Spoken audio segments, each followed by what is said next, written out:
What's up, ladies and gentlemen? It is a Tuesday night. I am the voice of reason, Kevin Pillow, at Voice of Reason 23 on all social media platforms. He is JR Kambakungan, the Dark King, aka DK. What's up, my friend? Yo, what's up, man? How you been? How you been? Well, I'm trying to get these headphones dialed in. They're getting a little done a little bit too much gaming, I think, lately, and I think I may have. I think my headphones have worn out their welcome. So, hey, man, happens all the time. Happens the best of us. Happens the best of us, my dude. But maybe that made it better. I think the old PlayStation 5 controller was causing some interference. There we go.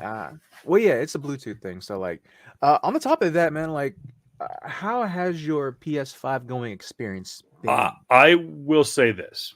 Yeah, I am by and to answer your question, no. I did not get your notes, but that could be because I was right before you logged in. I was frantically trying to get the interference with my headphones and found out it was the PS5 controller. So while I do that, while I load up our Discord, which, by the way, if you want an invite to our Discord chat, and as people begin to hopefully start filing in here, I know some of you guys are kind of late when you get the alerts on our social media accounts. And plus, it's a Tuesday, so I know that some of you guys may see this live. Some of you may see this or hear this at a later time. And we appreciate, by the way, get a lot of feedback from people seeing our stuff at a later date on Twitch, especially. So they're liking the Twitch. Had a lot of people watching soccer over the weekend. Really appreciate that. I know with the World Cup kind of at the forefront, and really, and this kind of ties into what Jared asked. He asked how my PS5 experience has been going. Mm-hmm. I've been playing video games since I was probably 10 years old. Yeah, old school NES guy. I was a diehard cartridge guy. I died on that. I died on that vine. Died on that hill. Shoot, through high school, I was all about the Nintendo 64. I thought it was the best system. I still contend to this day that the Nintendo 64 is pound for pound one of the greatest video game systems of all time. I'll give you that. And where would it be, JR? The very bottom. Not there? It's not there, dude. Really? There, dude. Okay, sure. So, 1 second. Either way. Yeah. While JR figure this is why we do live, so we can have these opportunities to just be live. I will say this. I think I've said this on the previous broadcast, and I will say this again. That the PS5 controller. Yeah. This thing right here. Yeah, is it? Is it worth $80? No. It's $70. It should be $80. Is it? It's $79.99. Okay. Is it? Yeah, they're expensive. It should be the same price. Found the purple one for $40 on Amazon. It was a smoking deal. They ran them the week of Thanksgiving. Not even a Black Friday. It was pre-Thanksgiving sale. This is the one that came with the system. Mm-hmm. pound for pound the best gaming controller ever made. I know people will disagree. Now, that's me saying that having never been an aftermarket controller kind of guy.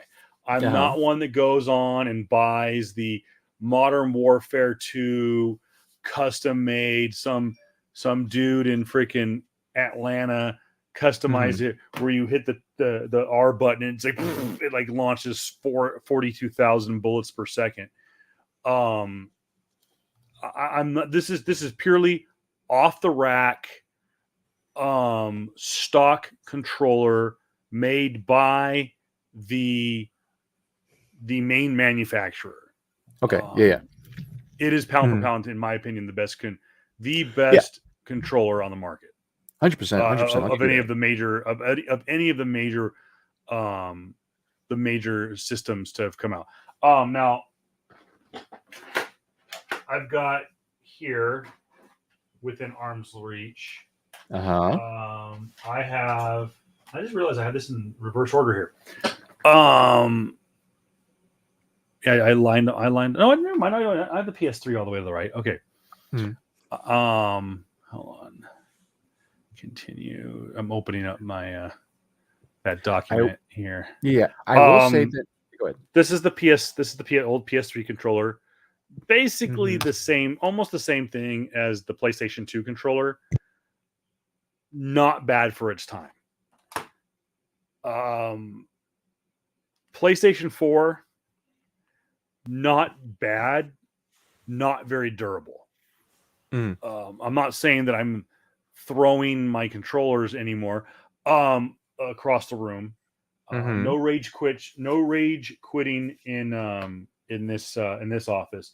But I really like this one because it's USB-C, so it's a quick charge. It also has the dock for the docking system, so it has the secondary charging port. It does have the ability to do a wired headphone set. It is Bluetooth. You do have the remote control. The auto microphone button, the mute button here if you're using a audio mic accessories, this stuff. It's great. It's a great freaking feature. It's a great feature, I gotta say. And the quick access here to the streaming button, that whole feature is a lot better. And I know that's not a controller, that's more of a total system. But the ability to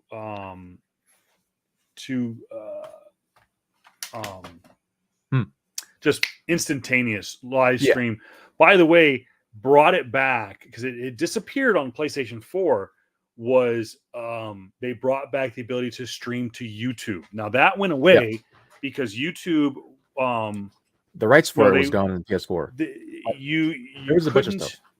Yeah, YouTube has gotten very, very strict, or got very, very strict about streamers. And they basically, you had to have like at least 100,000 followers on YouTube to be able to live stream. Now, I can understand that to an extent, that bandwidth and server crashing and stuff like that, server problems. If you have, you gotta think, there's at least 20. I'm just saying rough number. At least 20 million regular subscribers or users of YouTube on any given day. That's based on, a Marvel movie getting 20 million views. So there's probably more than that. And if every person had the ability to live stream, there would be a ton of problems. And just with content being streamed out there, but you'd have server issues. So I get keeping it to just 100,000 subs for you to be able to live stream like that. But now you have Twitch, my kids could get a Twitch account. But Twitch understands, hey, the only way we're going to grow as a brand is if we get our brand out there, and that's what they're doing. So Well, I That's feel my like little too. rant. So. Yeah, I still feel like too. Like it's gotten better now. I know that in later years, specifically the PS4 era, where streaming on YouTube was not the Wild West per se, but more so just like it was more. You had to jump through a lot more hurdles in order to get to like just to basically stream. While Oh yeah. Twitch was much more easier to do so. Like it was like before it was called Twitch, it was called Justin TV. Right, that's how far back that I've seen the site go What was it to. used to be called? Justin TV. Oh, is that what Justin.tv. that used to be? Yes, it was. It was because I originally remember Justin TV because an old school podcast slash like gaming I guess news group, right? A bunch of friends called four player podcast, I think. Old Yeah. OG of the OGs for like that.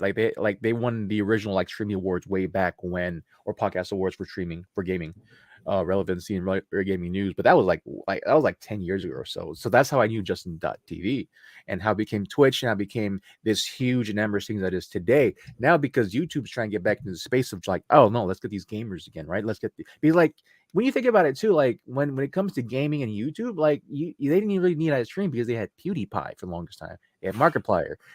They have all these dudes and all these girls, all these streamers or all these video game content creators where they didn't need to like broadcast and live cast for hours on end. It wasn't until it was a marketable thing for Twitch where like they found out like, oh, okay, no, this is actually a good thing. You want concurrent viewers. We want, instead of like one video doing maybe a million, maybe more, averaging about Yeah. 4 or 5 million views, right? Every 2-3 days, you get like 70K viewers or anywhere between 1K to 70K viewers for 14 hours straight.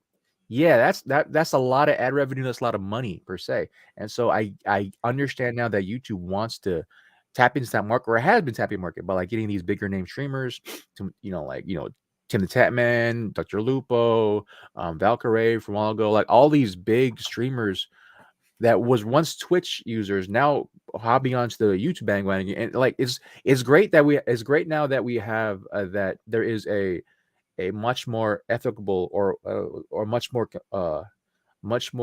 what's we're looking for, a not a battleground per se, but like it's competitive, right? The streaming platforms are competitive now, and YouTube is a great source, especially when Twitch is keep on freaking fumbling the bag per se, right? Where they're talking about 50-50 cuts and all this stuff. We talked about this in prior podcasts, and like how now it's easier. Basically, it's easier to get noticed on Twitch because like the bigger streamers are going away, but at the same time, it's like it's still it's still a struggle, it's still a grind per se.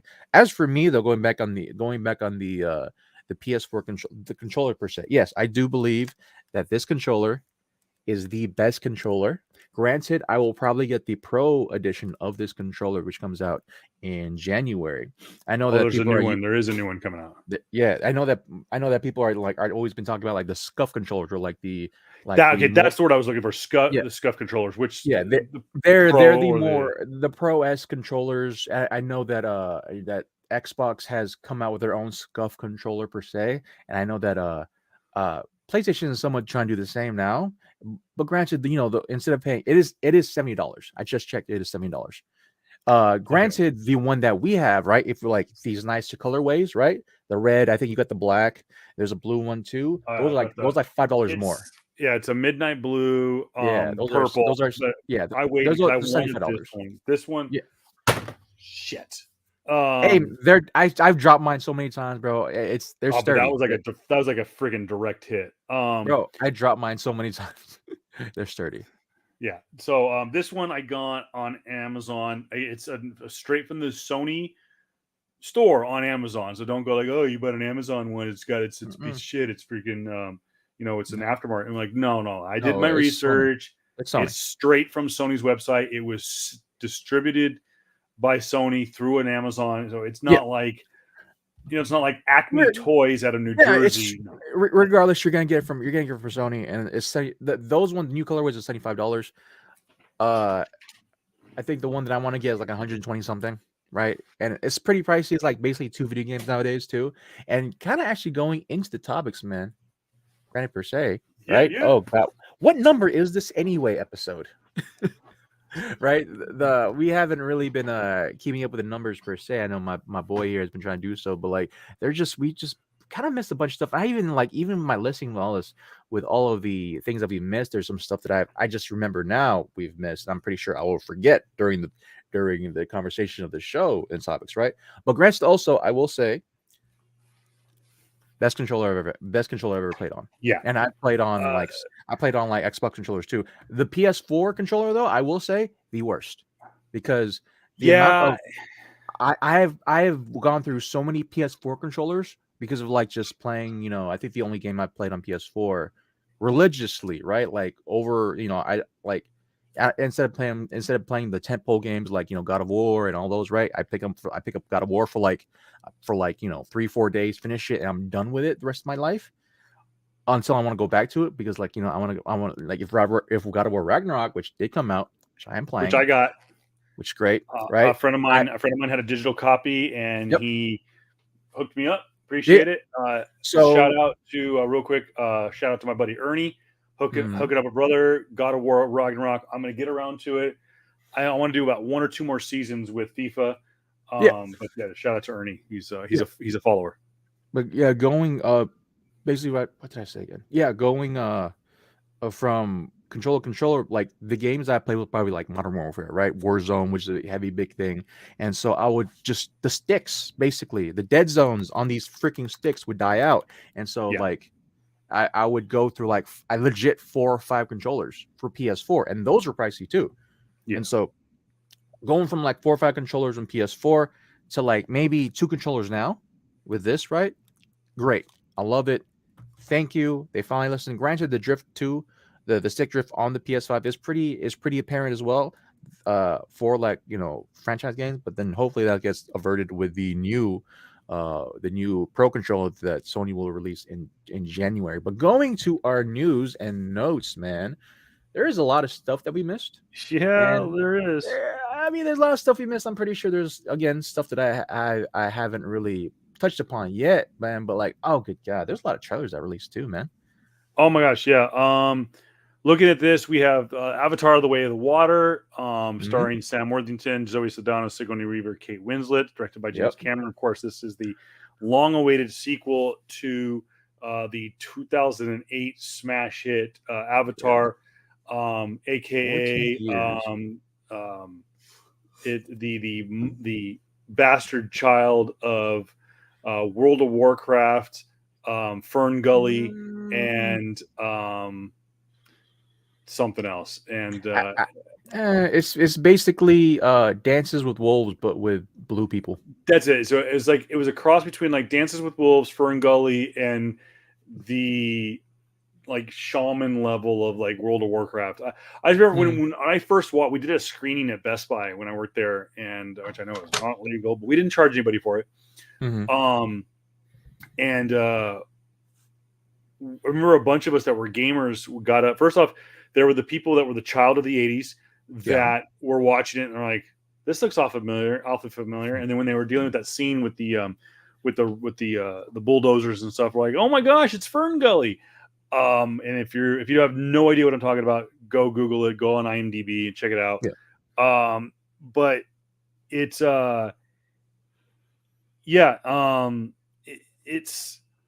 it was okay. I enjoyed it. I'm gonna go. I'll see the second one, but this is the long-awaited. So many rumors about this movie.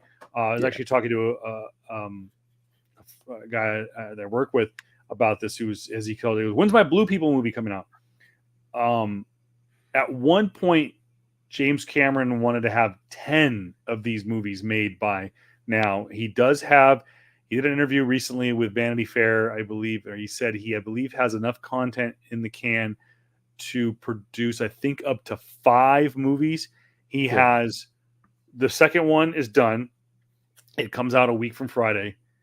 I think he says he has pretty much 3 and 4 done. Just needs to do, might have to do some reshoots and some editing, and then he says he has enough extra content to basically do a 5th movie, but he's got to film more stuff. So it's kind of a weird, like, I forgot it was either you or someone else said like like the amount of money that's already been put into this freaking movie, like it's in order for it to gain in order for them to gain back some type of revenue, it'll be like some insane amount of number, man. Like I've already heard like some reviews about it or some early pre-screening of it of like people saying that it is a visual masterpiece, quote unquote. We will see. We'll see this when we get there. I'm not gonna watch it. I don't intend to watch this in movies. I intend to watch it when it comes out, inevitably on Disney Plus. And it's just again, I know we had the same comment too when we talked about it. I think a month or so prior to this, right? It was like when the original first trailer came out. I'm like, it looks cool, but it looks dated as hell for me, right? But I understand this ideal of like history having to quote unquote repeat itself when it comes to good themes, right? I'm trying to, hey, you have to respect the earth and you have to respect the native people, and it's this blood like we've seen. Like I understand that people are saying we've seen the story over and over again. Yeah, we have. Those of us who have lived long enough. And this story might not be for us anymore. It's been 12 freaking years, man.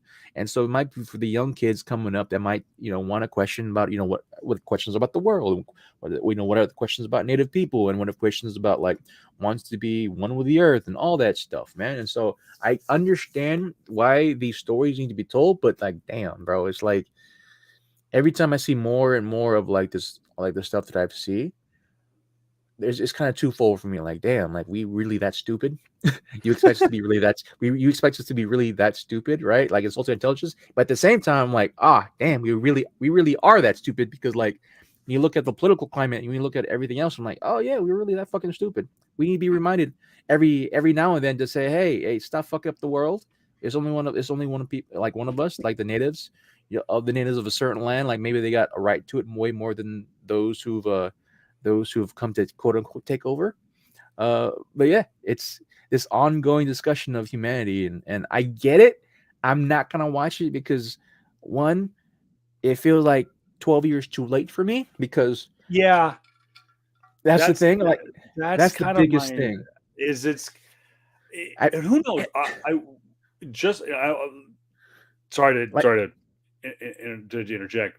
hmm, I think that in the long run, maybe we'll get a little bit of enjoyment out of it. The yeah, nostalgia, yeah, it's the sequel. It's not going to be awful. yeah. Um, it's going to be fun. Hear me out on this though.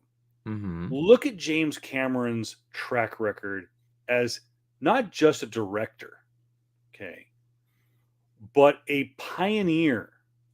And I underline it a million times. Mm-hmm. Pioneer in pushing the envelope on on uh, um, Visual fidelity. on visual effects. Okay. Look at his first movie, Abyss. He made a movie back in the 80s where he was able to mold water, to make faces, and to go around corners and to do things that today we still can't get right. And he did it in the 80s. Then you watch Terminator 1. Just a absolutely um, amazing film. And then there's T2, which broke every freaking rule known to man. Changed the game. The cop. T1000. What? Well, not even the Yeah. T1000. The T2000. The Yeah. liquid metal guy. Yeah. That whole thing, like, I remember when I saw that movie for the Visual first time effects. all the way through. Uh-huh. Like, holy shit! Avatar changed the game with 3D effects. But what I noticed in the trailer, the very first trailer, one of the things that Hollywood has never, ever been able to do right. Now, James Cameron made his mark with filming a movie in water, Titanic. And he always said he would never go near water again. This movie, obviously, it is named Yeah. The Way of Water, water. and a lot of the movie takes place underwater. If you look at the Mm-hmm. track record of Hollywood, what is something they have sucked at doing? Making a movie that's underwater. One of the Achilles heel to Aquaman, a movie that was supposed to be 99% underwater, was it just looked kind of lame. underwater. Black Panther: Wakanda Forever did a little bit better, but its Achilles It heel sucked. was that its Achilles heel was it sucked underwater. Yeah, Now, are you saying that it sucked altogether, or just that part? just the underwater part. Well, Okay, there's a lot okay. of. We'll We'll get talk into about Black that Panther spoilers later, eventually. Yeah. but I will say that he is, and I've seen some documentaries, some behind the scenes footage of what he did to get the underwater scenes. I'm What hoping he can the fix Hollywood. the underwater bit and scenario was like the reason why all for me I understand why the reason for using the underwater bits suck in Hollywood. One, you're talking about using electrical equipment under fucking water. Like Yeah. already understandably so, you're gonna be he nearly drowned like 3 of his actors during Abyss. That was one conversation too that we could have later on He is eventually. known for pushing his actors. Pushing is one thing, drowning your guy 1,000 feet under the sea is another. I forgot who's the actor. I think it was Vigo. Was Vigo part of it, or was Shit. it Who was in that? who did it? I think it was it was Dr. Hammond, who played he was in Jurassic Park 1 and the more Abyss. recent one. Was Sam Neill in that? I Sam don't think Neill, so. yeah. I forgot who it was, but he was talking about like, yeah, he had an actor literally like not 1,000 feet in the sea, but like he was they were far under the sea, had to like travel, he had to brave underwater ocean in order to get from one point to another under one breath. It's like, bro, it's so yeah. There's understandably so difficulties with filming underwater because you're underwater. You're under obviously. Just going on to the point to go back to my point where like I feel like it's 12 years too late. It has the effect of like what Tron and Tron Legacy was to me. It's like, cool, Tron happened. Tron Legacy, did you really need to wait, 10, 20 years to do Legacy? Granted, I love seeing, at the time, Olivia Wilde, who was fairly unknown to me. And so that was a great movie. But granted, like it should have been done a long time ago. I feel like that's my thought process with Way of Water is like, if you should have not strike when the oil is hot, but more so is like I'm not invested in the story anymore type of thing. It's like it was very when the original Avatar came through, it was like it was very to me it felt very much like a very solely whole movie where cool the guy who came quote unquote colonizer who came to colonize the planet figured out that that colonizers are bad, and then he went with the natives, very much so akin to Dances with the Wolves. And so it's like, yeah, cool. I thought it was gonna be a one-off, but no, they want to make a second, third, fourth movie when those Inklings came about, and like you wait 12 years, my guy. You wait 12 years regardless of like I understand features and effects and all that, like 12 years after being bought out by a company and having all these things. Like, all right, we'll see how it goes. It feels like I'm happy that Sam Worthington and Zoe Saldana will get credit for it. I did, the trailer though kind of states a little bit differently. I feel like the trailer itself spoiled a little bit too much because you notice that some people that were there in the beginning trailer aren't there at the end, and so yeah, there's that whole deal. Now moving on, my guy. Okay, so the story goes, it's the character, one of the characters in the movie, The Abyss. There's a scene where she drowns, and Ed Harris is the main character, is able to revive her. They said that the one of the folklores, and it's never been disproven, nor it's never been proven, is that the folklore around the movie is that the character actually drowned during the scene, the filming of the scene, and that Ed Harris, whose character was supposed to revive her in the movie, actually had to revive her because she had drowned in the movie. Obviously, for insurance reasons, they can't say, "Oh yeah, it happened." They would be freaking sued out of their mind. Yeah, obviously. Also, it should be noted that the reason the movie, if you notice, I don't believe the movie has ever been released on Blu-ray or DVD, is because they have no high definition version of the film. Now, for those people don't realize, they technically have been filming in high def, quote unquote, for years. I mean, technically, Yeah, they filmed Wizard of Oz in yeah. 1939 in high def. You just had no way of showing it. And so I guess this movie was so revolutionary that they actually don't have any high definition version of it because they had to spend so much money on other stuff. Just thought that was interesting. But I was looking up the story. I remember hearing about that story, and I wanted to make sure I got it right. And that's You what saw, it was. yeah, like there was it's you had to have the guy basically had to train himself to hold his breath in the water for like minutes on end, Yeah. and there's one thing for me where cool if you have strings attached, if you have an actor do these crazy insane stunts in the middle of the air, a la fucking Tom Cruise, that's one thing. To have to know for sure that if you don't hold your breath for longer than a minute, you could possibly drown 1,000 feet underwater. Yeah, that's another thing. And so tangent aside, man, just like for those gonna watch Water, cool. I know that you're gonna watch it, so somehow it is. I'll just wait till it comes on. I'll watch it till it comes out on I Disney Plus, probably will end up watching it on Disney Plus. On Disney Plus. Yeah. I'd love to go see it in the theater. I'm not going to go out of my way to go see it in the theater, but yeah. Real quick, moving along. I don't have the trailer for the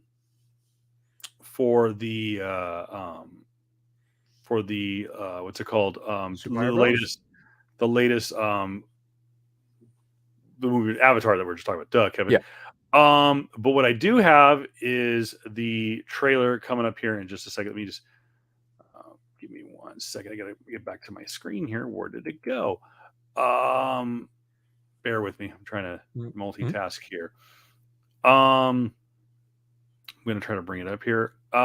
This is one thing we will do every once in a while is JR and I will forego making any money on a video, and we'll play copyright content. We can't not. You gotta pause every other minute, so we gotta talk about it, like in order for us to get the. It's like every 30 seconds, but we're not gonna do that to you guys. So we're gonna let it be known. And yes, we are. What the hell are you talking about? Yes, we are. What's that?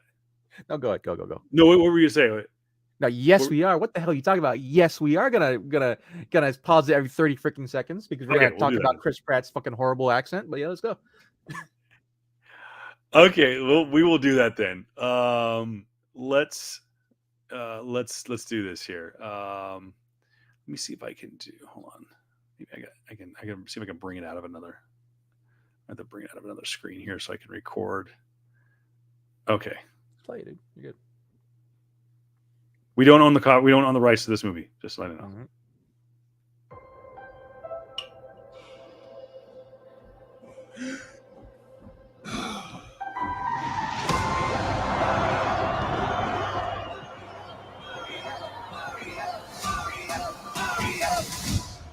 All right.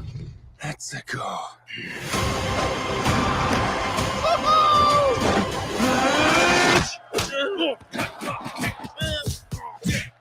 Okay, so we're 30 seconds in, and yes, about right. Okay, how it goes, yeah, I didn't catch it the first time. His accent's not very good. I know we hear it later, and he does do you'll hear it. Yeah, and I think he did a pretty good job. But okay, I heard it. Like, let's go.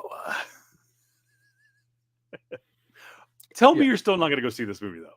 I'm going to go watch the movie, but I'm going to cringe like a mofo during the whole thing. Because, like, I forgot the original voice actor's name that has been voicing Mario for the last, like, 30-plus years now or something. Who is a white guy and not Italian.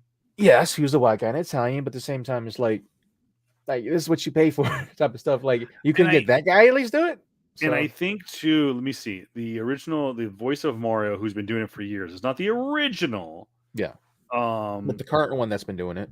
Yeah. The voice of Mario is, and I have actually reached out to him to try to get him on the podcast. Yeah. Charles Martinet He has been doing the voice of Mario and Luigi in every Mario Brothers video game since 1992. He is also the voice of other characters in the series, such as Wario, Waluigi, Baby Mario, and Baby Luigi. Of course it is. Shocker. Okay, let's go for another 30 seconds here. Mm-hmm. Hit the button, kid. Oh my God. Okay.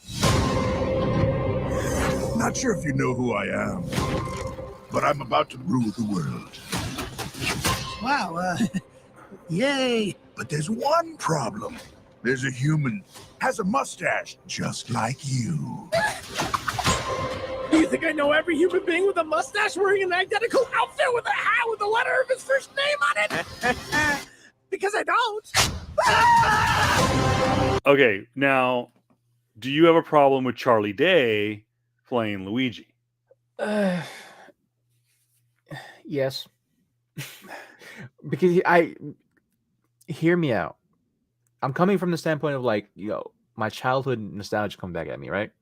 Yeah. That's like inevitably that's all we're gonna come back to. Like, what is childhood nostalgia to y'all?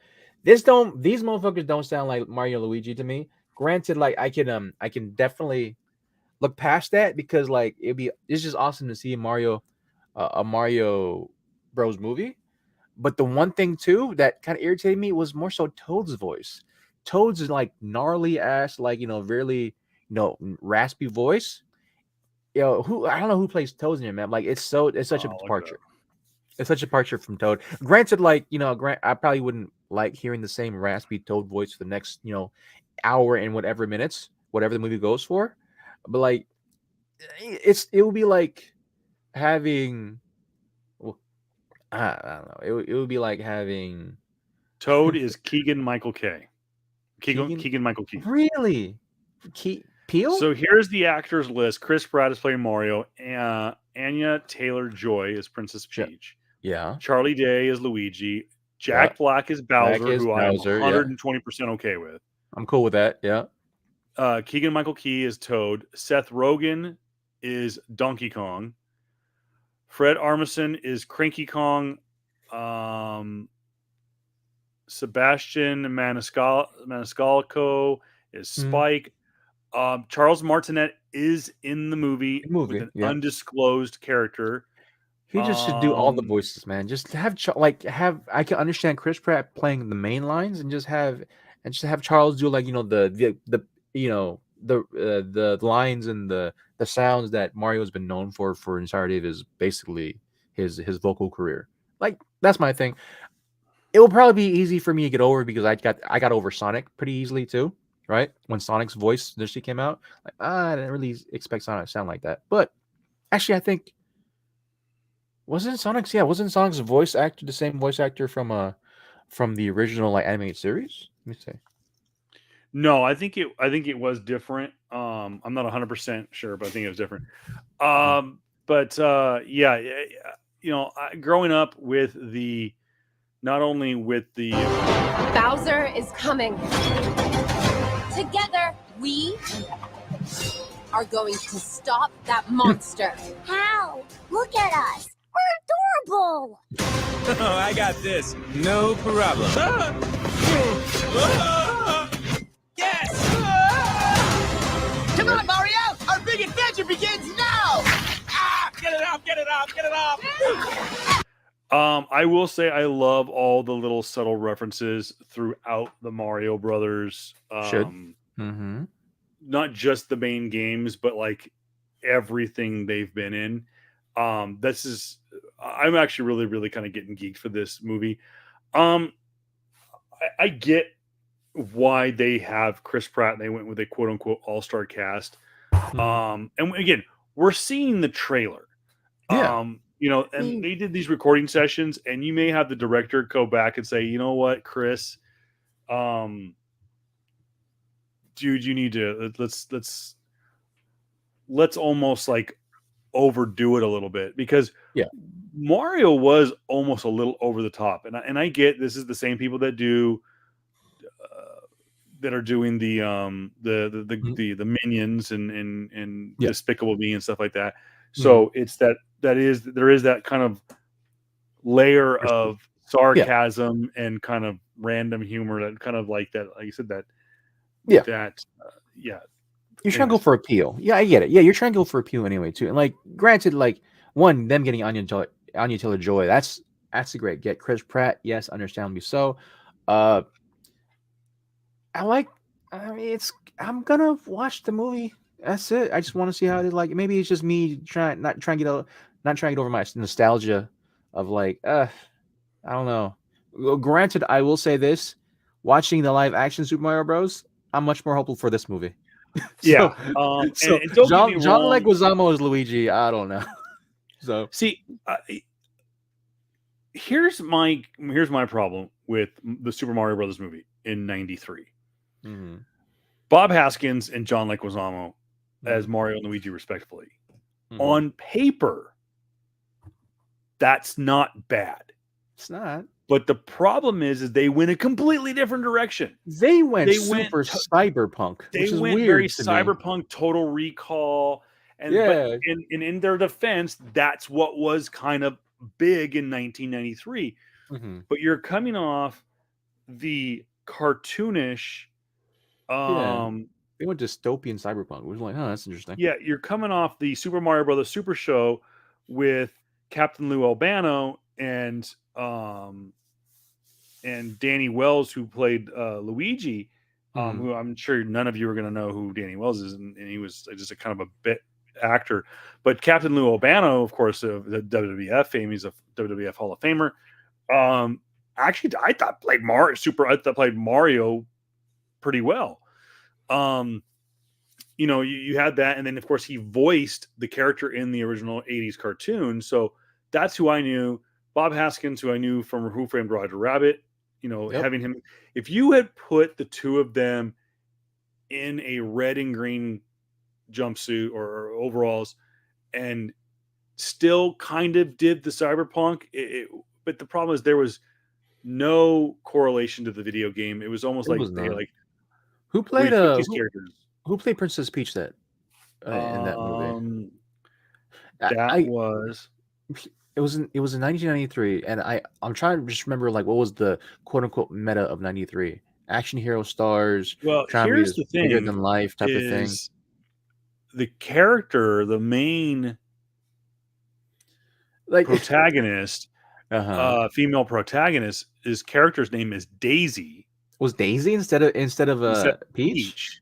Really? Yeah, Daisy. Daisy in there. So Daisy was supposedly Daisy was Luigi's love interest per se, right? I think it was Samantha Mathis was the actress's name, who of course from Broken Arrow, American Psycho, Pump Up the Volume. She was also in the show Billions, Law and Order, just name a few stuff most recently.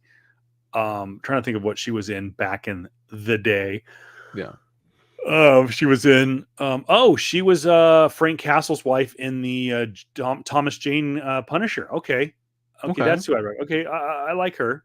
And of course Dennis Hopper was King Koopa. That was an interesting get for the Super Mario Bros. Movie. Great casting. Imagine 1993, and they do Koopa as they do it a little bit more campy. It's live action, but it's like CGI, which I know CGI '93 was a little lackluster. Was it really CGI? I mean, like when you have this small. No, he was dressed up as he was a guy. He was like a mob boss. Small Koopa heads on like the tops of those that was big burly. That was bad. With like greaser jackets and okay, interesting. But anyways, Koopa was almost like a mob boss. Yeah, Dennis Hopper doing the voice of King Koopa. I'm on board because I think he could have nailed it, but him just playing basically a generic '90s mob boss, but named King Koopa, it didn't work. But anyways, moving right along. Here we go. There's a huge universe out there. Whoa. With a lot of galaxies. So we got to look at they're all counting on dinosaur.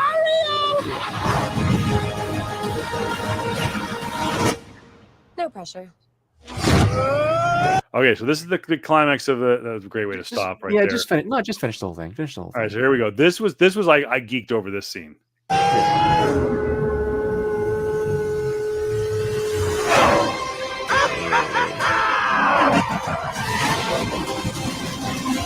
Wahoo!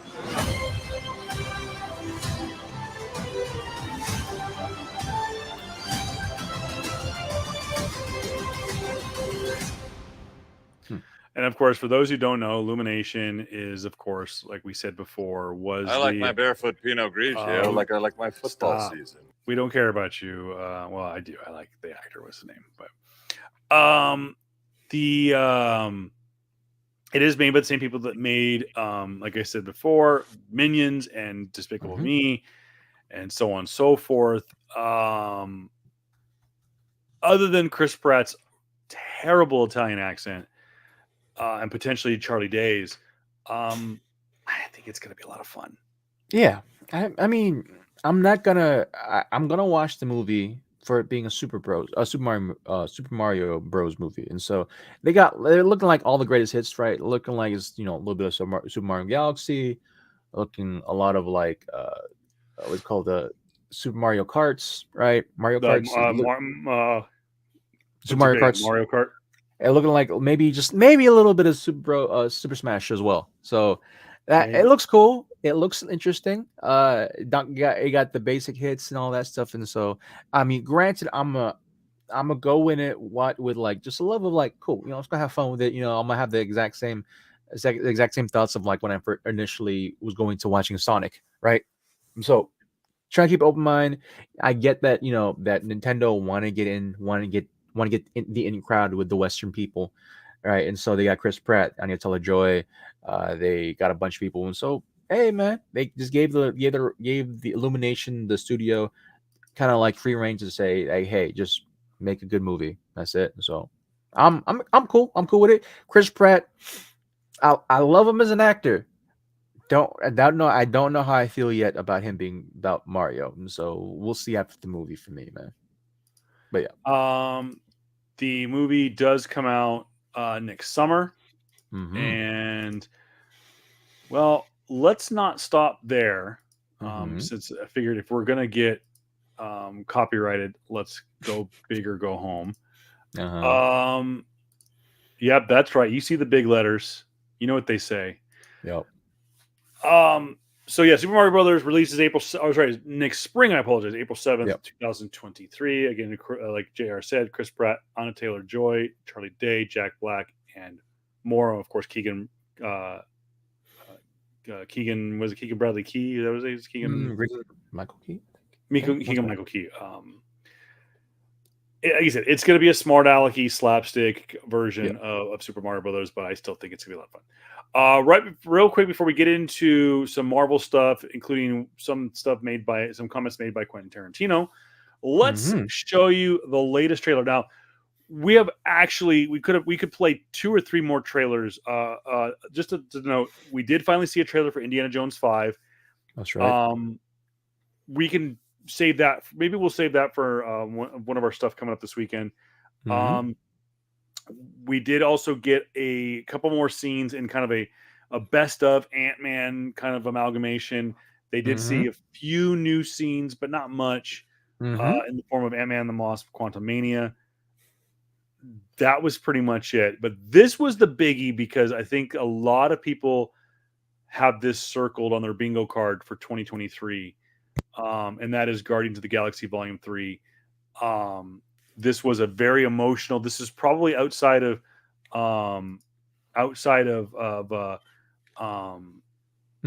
Black Panther. This was probably one of the more emotional as trailers. More emotionally as trailers. Now, I don't even know for sure if this trailer is the Comic-Con trailer. Anyway, so this is Guardians of the Galaxy Volume 3, the official trailer released early last week. I think so, yeah. And we'll do the same thing. We'll break it. We were gone for quite a while. But no matter what happens next, The galaxy still needs its guardians. Hello, we come in peace.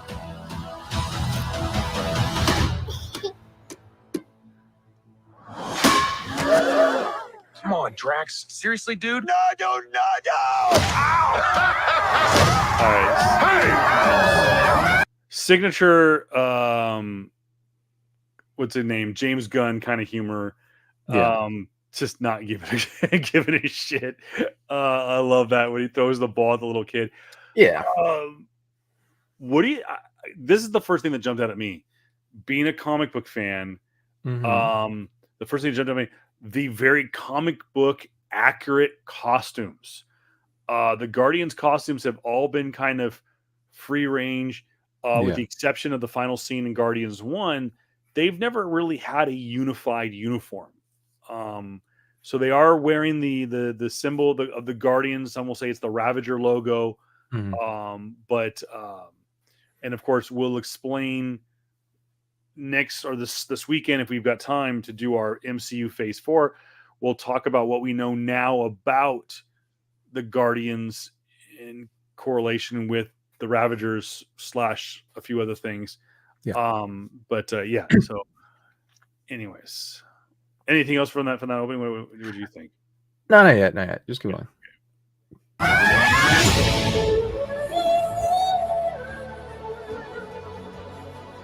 Don't forget where we came from. We have been running our whole lives. Pete, I'm done running. By the way, now that I think about it, the more I hear the song, Yeah. I think this is a version of the Comic-Con trailer, because I believe this song they used in the Yeah, they trailer played at it. Comic-Con. Yeah, Mhm. I think I'm almost positive now that I've heard it. I've watched this a couple of times. I think this is the Comic-Con trailer, and I just still don't know what the scene was that made everybody cry. It could be the baby. Hand grasping, possibly, most likely. Yeah.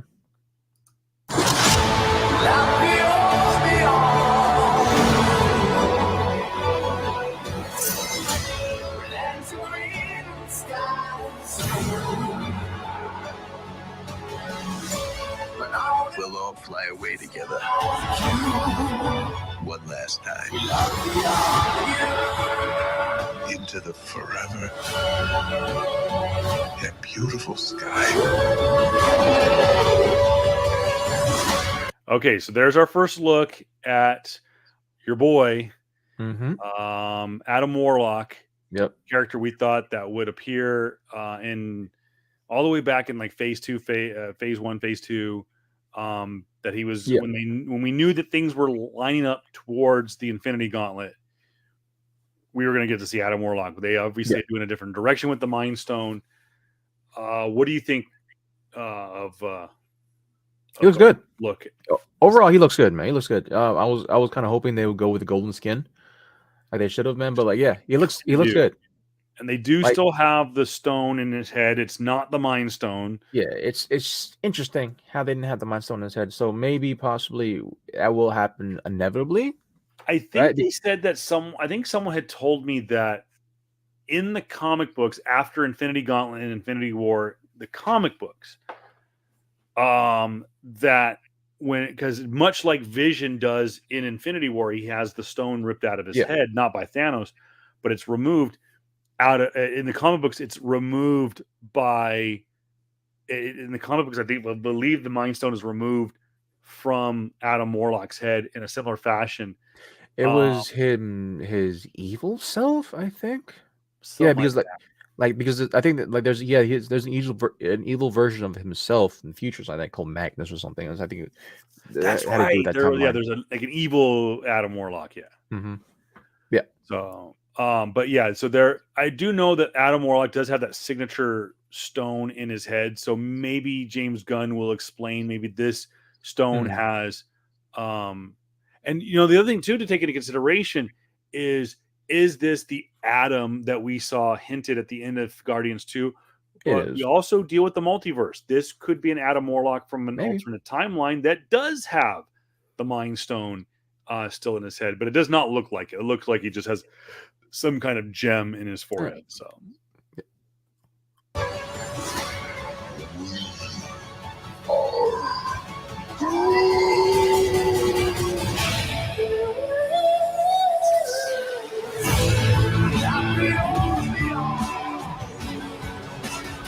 And we'll kill anyone who gets in our way. No, not kill anyone. Kill a few people. Kill no people. Kill one guy, one stupid guy who no one loves. Now you're just making it sad. I will say this time and time again. Allow Dave Bautista just to be Dave Bautista. Let him be the essence of Groot, or I'm sorry, of Drax. Drax, I do still think that I know that the broader audience will disagree with me on this. They should have made a Drax origin story for Disney Plus. Instead of the thing that we got, it should have been Drax. Yeah, origin. The holiday special, which we'll get to later this week, it has its pluses, it has its minuses. I think it's mostly a miss, but we'll get into that later. Yeah. All in all, the trailer looks good. The movie looks great. Again, I'm always like, okay, what is James Gunn going to do with the soundtrack? And I have heard that song before, but it's not on a playlist. It's not, I don't have it downloaded. Mm-hmm. Just that cut alone. Okay. You have my $15, you have my $20, whatever. Again, James Gunn, one of the most hands-on, one of the most creative directors in the game, and it shows with his selection of music, which is usually handled by somebody else. In this case, he handles all the music selection for his movie, and if that song ends up in the movie, great. It's kind of like again, like if you're a fan of like James Gunn and hear like his mainstay movies, specifically the Guardian Galaxy movies as well, series, as well as the recent The Suicide Squad, music does play a heavy part into a lot of his stuff, man. And so great, like it's always been a good balance of that, and so I'm not surprised. It's, as a fan though, the whole way through, seeing this current run or seeing the old stable of Guardians of the Galaxy as is now, it's going to be sad inevitably when, like, we're gonna be missing a couple of them, man. There's some spoilery things about the trailer too that I hope. I think that might be the last trailer I'll watch of Guardians of the Galaxy, and I probably me too. There was a lot of spoilery things in there that people can probably pinpoint to, man. But like right now, it's gonna suck not seeing Chris Pratt, Zoe Saldana, Karen Gillian. Definitely Dave Bautista's gone. Just to think about that, that Marvel has Bradley Cooper in their stable of actors, and possibly he's gone too, and so it's definitely gonna suck. Maybe it's gonna be take a different direction when the whole thing's said and done with Guardians of the Galaxy Volume 3. Maybe James Gunn is gonna throw something else in there.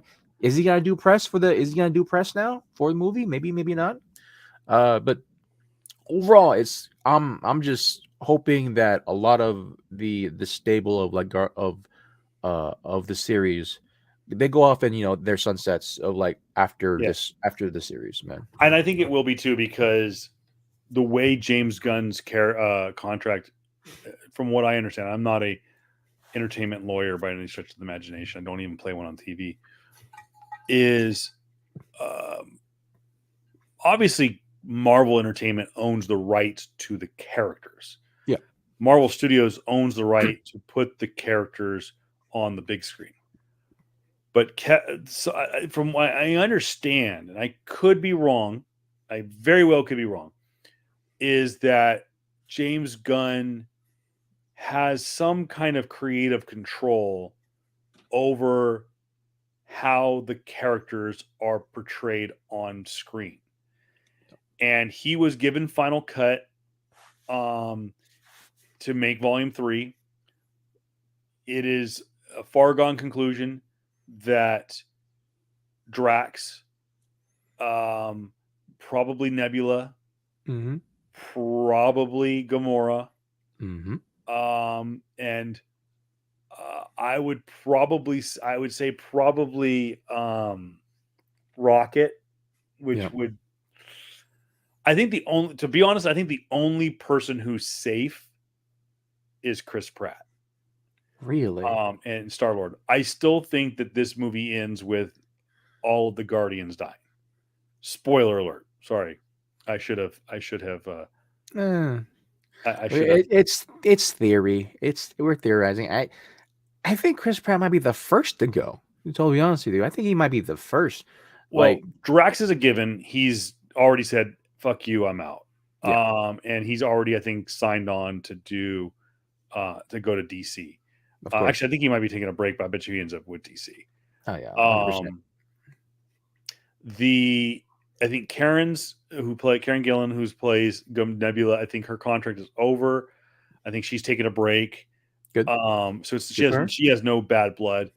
Good for her. I think the character of Rocket, I think, is going to fulfill his arc in this. And I think just from a creative standpoint, I think Rocket's going to be done. Yep. I think that even though this is technically a different Gamora, I think that we're going to see Zoe Saldana's reign come to an end. Sunset her. Yeah. That leaves, without getting into spoiler, based on what we know from the Guardians of the Galaxy holiday special, I think there's two characters that one of the other survives, and I'll leave it at that. And we'll get into that later. Yeah. We do the phase 4 breakdown because I don't want to Yeah. tip my hand, but I think there is one of two main characters that will survive and maybe get rolled into the Marvel Cinematic Universe with something else. Maybe like a Captain Marvel or something that deals with cosmic, but yeah. I think I'm right there with you, JR. I think that might be the only trailer I watch of. That's it. Yeah, that's definitely the only trailer I'm gonna watch, man. Just going into that, it sucks to see. Like, granted, too, like Guardians of the Galaxy #1 drummed up so much good, positive, like, energy and vibes for the MCU, specifically when like is coming out like that one smash hit out of nowhere type of franchise, right? Outside of the big three of what once was like what Captain America, Iron Man, and Thor. Like, what does Marvel have outside of that? And then out comes Guardians of the Galaxy, which drummed up so much good support, which drummed up so much like Zanus was so like out of the ordinary back in like 2012 when it originally came out, or 2011. And that was something that was well needed in the MCU. And with all the other quote unquote controversies happened throughout, the 10 years or so that has been around, throughout all the other quote unquote heroes and superheroes being pivoted as a higher market per se, it sucks that for me that Guardians of the Galaxy is going out the way it is, right? Yeah. Because it should be definitely one of those like highly valued. Like, they should have the exact same type of energy when Captain America or definitely Iron Man had, right? Because considering the fact like how much value that Guardians of the Galaxy gave the MCU, but it's been plagued with like either like, James Gunn's quote unquote shit he said in the past, or Chris Pratt's religious statements he said, right? Or Dave Bautista's statements about about him butting heads with like Marvel, blah blah blah. But like overall, dude, it's like it was such a less problematic cast, quote unquote, per se, right? In comparison to all the things that Marvel has been doing to push and pioneer other aspects, other voices, right? And so it just sucks that Guardians of the Galaxy Volume 3, I feel like, is not getting the respect that she deserves, right? Especially when when you have What If per se as well go in and say that, oh yeah, fucking King T'Challa, it will make a better Star-Lord than this white dude. And like, yeah, but at the same time, you shouldn't hate on the white kid who was kidnapped at 10 years old after his mom died of cancer. You really shouldn't do that. You know, Yeah. it's like everyone's dealing with their own trauma a certain way. That was the one thing that was one of the biggest themes too of Guardians 1. Guardians 1, which if you caught up with the current phase 4, right? Or yeah, the end of phase 4, how we've all been dealing with trauma. Guardians 1's been doing that since fucking 2012, bro. It's like, what are we on about? And so it just feels like to me there's a lack of respect for Guardians of the Galaxy when it comes to stuff because of the quote unquote messengers or because of the Chris Pratt or James Gunn, which when you really look at it, for Chris Pratt's break review, like all he did was said something about religious. And James Gunn, sure, people are going to talk about the shitty shit he's said or tweeted, right? And that can be seen as a red flag. But like you got to look at the guys, track record up till then. And track record is definitely something to point at, because to segue into Quentin Tarantino's comments. Have you heard about this stuff, man? I have. I hadn't heard the exact quote. I'm putting it into our screen so you guys can see it as we talk about it here. And if you guys want to comment in the comment section below on YouTube, on Facebook, and or on Twitch, or send us a tweet at PS Comics I Love You with the hashtag PS Comics I Love You. So this comes via Two Bears, One Cave with Tom Segura and Bert Kreischer. It's a podcast. A lot of guys have come out against it in the MCU. So here is the quote. We'll start with this. This is from, of course, legendary Academy Award winning filmmaker Quentin Tarantino, who I still have all the respect in the world for as a filmmaker. Quote, "You have all these actors who have become famous playing these characters. Okay. But they're not movie stars, right? Captain America is the star, or Thor is the star. I mean, I'm not the first person to say that.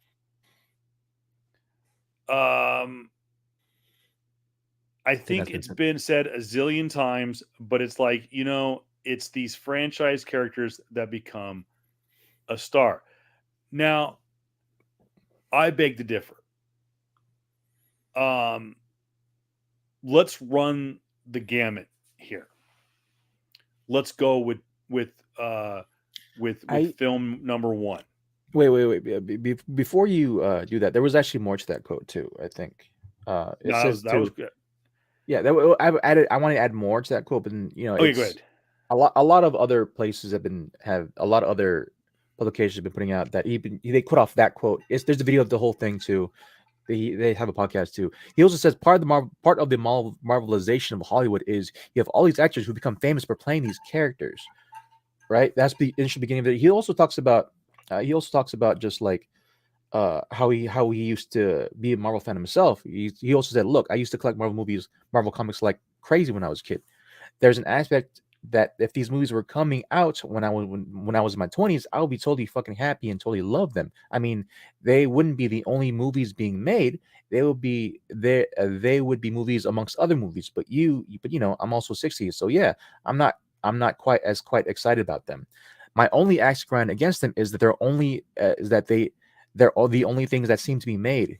They're the only things that seem to generate any kind of excitement amongst the fan base or even the studios making them.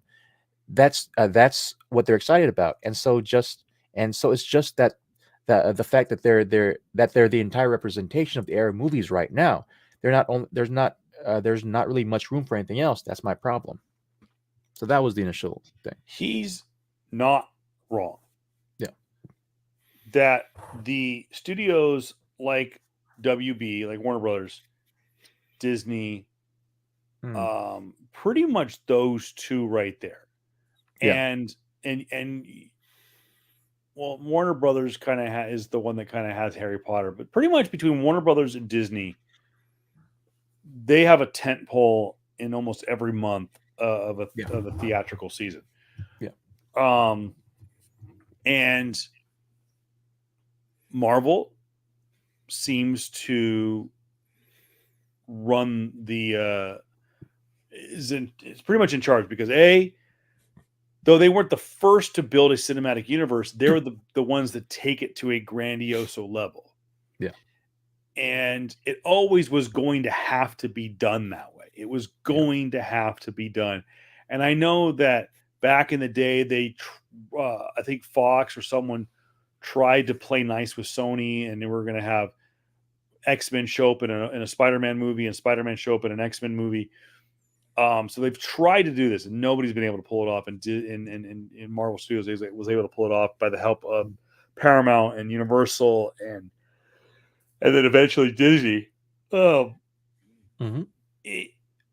Quentin Tarantino is not wrong in the sense that, yes, Hollywood puts all of their eggs in one basket, and that there is no new content being made.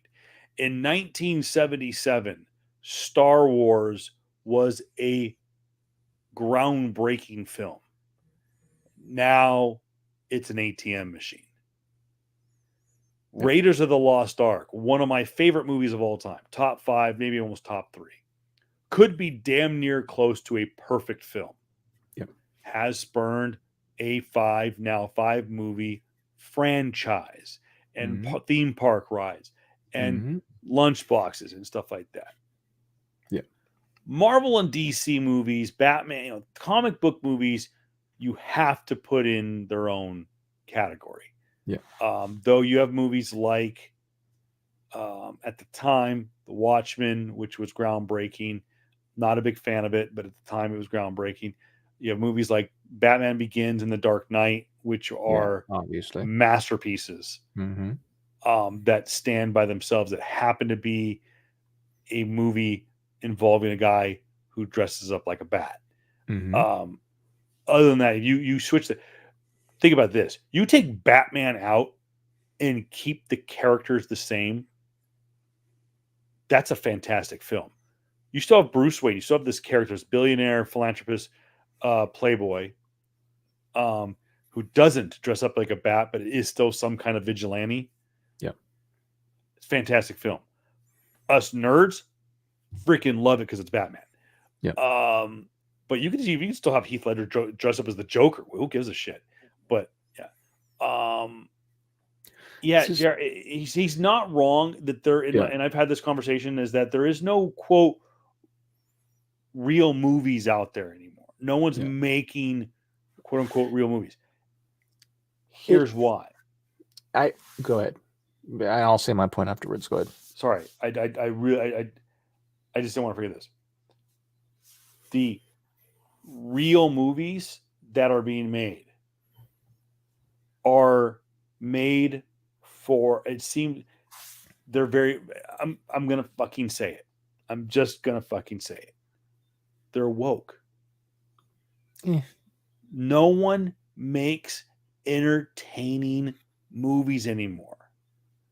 Everything has to have an agenda. It's fine. There are movies for that. Yeah. There are dramas, thrillers, movies based on historical events. You have that, based on true stories. Yeah. But really and truly, think about it. No docuseries, no Marvel, no Star Wars, no Indiana Jones, no Harry Potter, just good old-fashioned storytelling, cinematic goodness. Tell me a good, quote-unquote, regular film that's come out in the last, I'll even narrow it down, the last 5 years that didn't have a glaring shadow of a quote-unquote woke agenda. And I can only think of one. I can think of a couple. The first one that jumps out at me, and I know it's now technically a franchise, is Knives Out. Okay. Knives Out. I mean, you think that doesn't have the woke agenda? Really? Not as glaring. With It does. Rian Johnson? It does, but not as glaring as some things. Okay. You're always going to have it. There are always going to be things that are subtle. Okay. There's going to be things that are, oh, okay, I see what they're doing there. Okay. But when you just flat out just like put it on the table, it's like, really? Mm. You just go to the movies. It's like, Mm. but no, you're not wrong. You're not wrong. There is agenda, Mhm. and a lot of overshadowing, Yep. with some of the overtones Yeah. and Knives Out. But go, I'm Yeah. sorry, I don't mean to cut you off. No. But I understand, like, every movie is woke to a certain extent, right? It just depends what level of woke you think it is. And woke is the whole thing of too, like, of even with the fucking, what do you call woke films that the right Republicans make? Like, it's Which like I don't like fucking like either. it's like, what do you call those movies? What do you call that type of thought, right? Like, do you call that conservative? Like, no, motherfuckers, you woke too. It's just Yeah. more so like trying to up, like, trying to use this word of woke, which is some fucking 2020 colloquialism, or actually 2018 colloquialism of what of having an enhanced mind or some bullshit, right? For me, the less woke films that's been there for the longest freaking time that came out great, or for franchise, right? Dune. Last 2 years, Everything Everywhere All at Once. Yeah. That came out 2 years ago too. There was a bunch of movies per se. Though my reasoning why you don't see a lot of these films out, because, totally honest with you, no one really want to watch these fucking movies. Like, Bingo. I can understand the fact that, like, wokeism is the broadened term of doing that, but honestly and genuinely, no one's excited to see these movies, man. Like if you look at, like, the big tentpole, like, Oscar award winning, shit that's coming out, right, that's getting nominated, who watches those movies?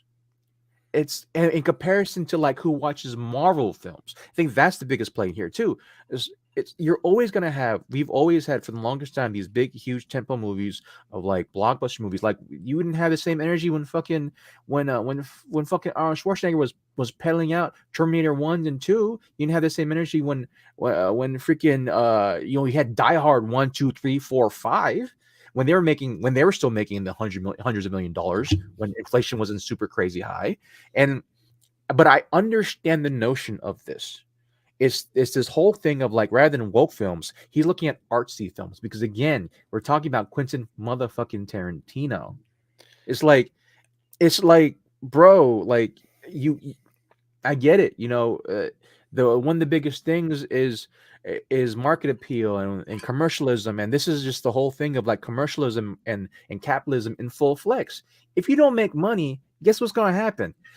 Guess what's going to happen? Like, you, Quentin Tarantino, who can make your artsy, films that can hit Oscars, it will be published and be made, 5 years out of the time. You go from Django Unchained to Once Upon a Time in Hollywood, that which took you 10 years to make. Yeah. That's why you can make those movies because you're a prolific director, and nothing wrong with that. I understand his notion of, like, oh, the marvelization of Hollywood is so bad, but at the same time, it's like, yo, homie, if people gotta wait 10 years for you specifically to make a movie in order for them to get a paycheck, that's bad too. The overall double-edged sword, specifically with MCU, is that, yeah, okay, cool, capitalism, Disney, that the corporate bullshit, that sucks. At the same time, people like fucking Will Poulter, right, is gonna get paid for over a period of time. People like Tom Holland, right, who's 26 now, who might retire now, who's able to retire now and have kids with Zendaya, possibly, right? Great for him. Was Spider-Man for 5 to 6 years of our lives, and will be always known as that, yes. But because of that, he's able to get paid. We're also looking at disparity too, of, like, I'm looking in the sense of, like, yo, we got these actors and actresses, right, that in my history, right, in my love of action movies, never got their flowers, right, never got their say, never really got respected, for their work in cinema. And because of it, they're either drowning in debt or they're barely making it, per se, right? Granted, Donnie Yen is fucking Donnie Yen. Jackie Chan is one of the biggest stars, legendary stars in China, but, like, never really had, a lot of sway to Western markets. But now, right, with MCU and my love of Marvel and comics coming in, we can get these people basically, one, yes, they get paid, but two, because of MCU, because of these big tentpole movies, they get their name out there. That's the biggest thing too. Exactly. Who the fuck heard of Tom Holland before Spider-Man? He was in maybe 1 to 2 movies, right? Yeah. Who like Haley Steinfeld? Yes, and also that too can also play into the fact like, yo, we got a lot of stars, like well-renowned stars coming in, to play Marvel characters. I mean, the Clark, freaking RDJ, Samuel Jackson, who both Samuel Jackson, RDJ, and Shang-Chi, they made comics about this particular quote. Yeah. And like, I understand both sides. You want the artsy films to come back. You want people to come in and, not just watch MCU like Marvel or superhero stuff, but you also want them to watch these artsy films. You're always going to have that, but at the same time, those films are always going to make $10-20 million at most. Like, that's always how it's been. Here's Yeah, go on what you said. Yeah. That I think a lot of these guys are pissed off about is you nailed it right there. Maybe you nailed it on purpose or you nailed it on accident. Mm-hmm. Guys like like Quentin Tarantino and Martin Scorsese. Yeah. They make art movies, but they make big budget art movies. Yeah. But they're still not in a position to have an actor demand, and I use the word loosely, demand or call for a $20 million paycheck. That's what I'm saying. Or more. Mm-hmm. Both directors, Marty and Quentin, have worked with Leonardo DiCaprio, and and he has taken a pay cut in some cases to do either one of their films. Yeah. I think both of them are concerned that they're going to get priced out of the game because a guy like Robert Downey Jr. goes and does Endgame and Infinity War and makes $250 million, and they think, oh shit, now I'm going to have to pay Robert Downey Jr. $200 million to go do my whatever movie, my William Belfort biopic. No, you're not. You don't have to be worried about it. You'd be stupid to think. And plus, RDJ's deal was all based on back end, but I think that's their concern, and I get it. I get it that they think that we're being dummied down, that it's lowbrow cinema, that it's spectacle, not, all that stuff. It's not real cinema. Let's go through the history of cinema. We could fucking talk about Martin Scorsese's act of him playing, of him constantly using the mobster trope and calling, and him in his roles of other actors consistently saying the N-word and being derogatory. Both of them. We could talk about that shit too, right? Come on, both of them. It's the lowbrow thing. Both of these directors, yeah. Here's my thing. I always go back to this. And yes, you'll get the traditionalists that'll say, okay, it's the musician, not the movie. Mm-hmm. When you watch the Oscars, I challenge anybody, watch the Oscar broadcast, and when the end credits are rolling, and they start off, and when the credits are rolling, they start off with playing "It's Time for Hollywood." They play that song, Hollywood, and then they go into a bunch of melody of different Hollywood themes of different 90% of the movie themes that are played in that melody that they are promoting. Hollywood's biggest night is promoting movies. That's the whole thing about the Oscars. It's to promote movies. The music from those movies is being promoted. They're promoting. 90% of them are, quote, tentpole blockbuster movies. You're hearing E.T. Sorry, that's a blockbuster film. Jaws. Sorry, that was a summer blockbuster. Jurassic Park, blockbuster. Indiana Jones and Raiders of the Lost Ark. That was a quote unquote blockbuster film. You don't hear the theme from Once Upon a Time in Hollywood. You don't hear the theme from Memoirs of a Geisha. You don't hear the theme from The Departed, from Reservoir Dogs. You might hear something from Pulp Fiction, but you don't hear themes from a Wes Anderson film. You hear John Williams. And guess what John Williams does? John Williams does blockbusters. He does the occasional artsy film. Yeah. You hear the theme, Superman. You hear Harry Potter. You hear Hedwig's theme. Yeah. That's what people want to see. No. You look at my top 10 list of my favorite films of all time. Number 1 on that list is Jurassic Park. Big blockbuster film. Number 2 on that list and number 3 maybe are high budget, but they're great dramas. Almost Famous and Shawshank Redemption. 2 of my top 3 favorite movies of all time.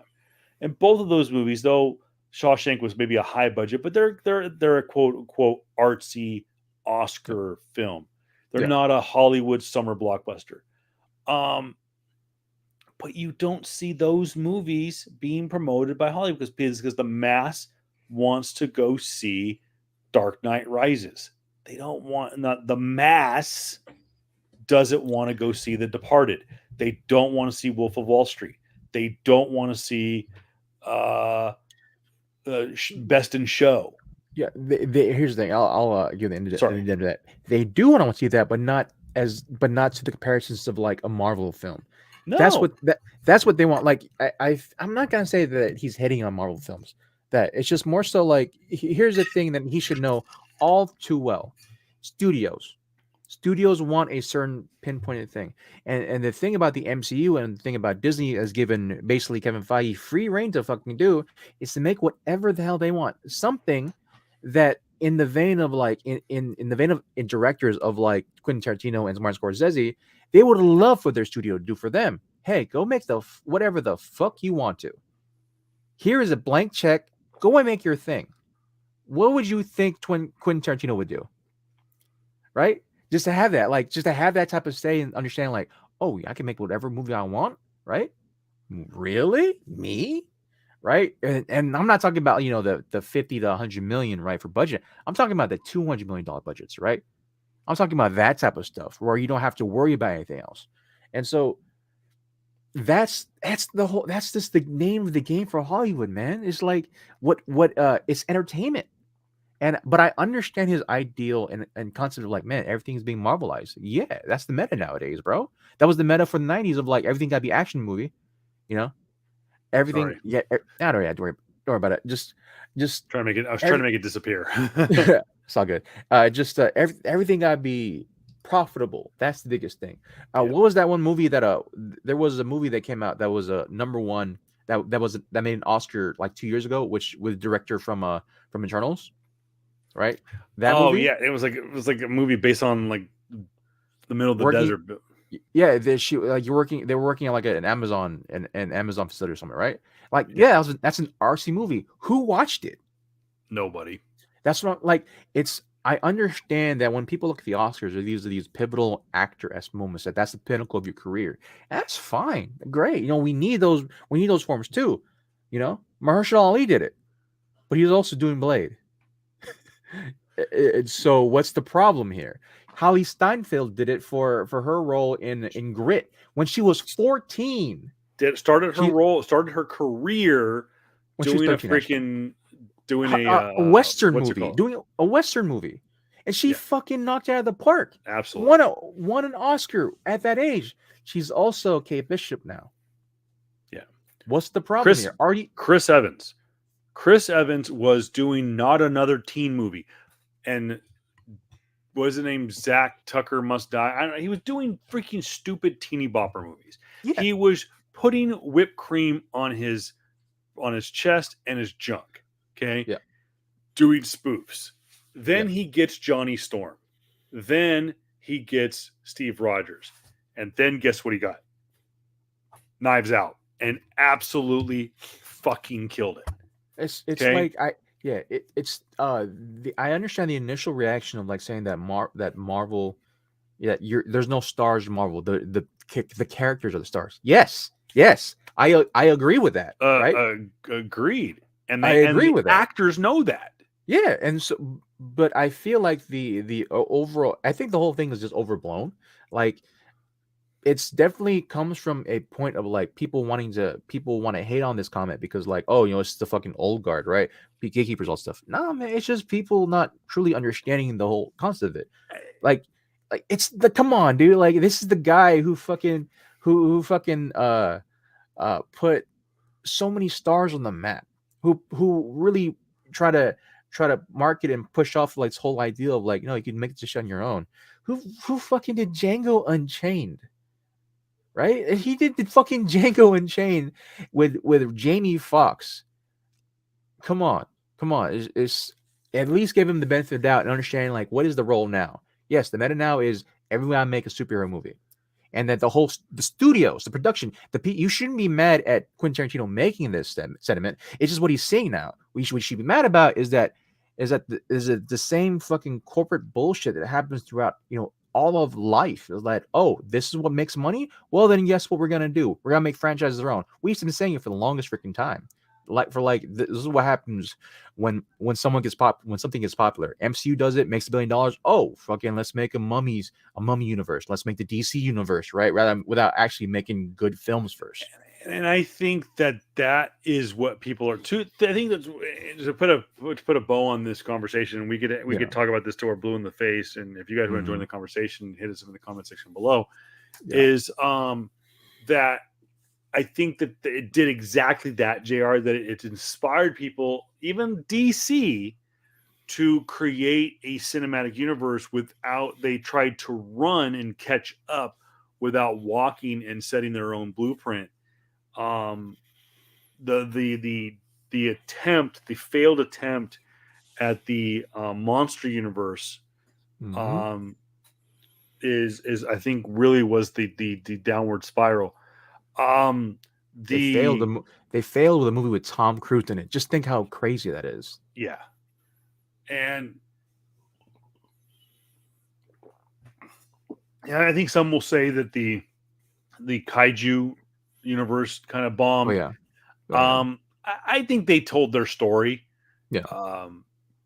Godzilla versus Kong probably didn't live up to the hype. Kong Skull Island was great. The original Godzilla was great. Mm-hmm. Godzilla King of the Monsters was fantastic. Mm-hmm. And then they just kind of shit the bed with Kong versus Godzilla. Yeah.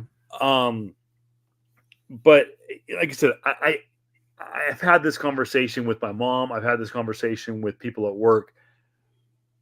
There are no quote unquote real movies out there being made, or at least they're not being promoted. And if they are being made, they're being made for straight for streaming. Yeah. But I hate to say that that's just the way we consume movies. We spent the last two out of the last 3 years being told that we need to stay inside, and not go anywhere. And because if we go outside, we're going to die.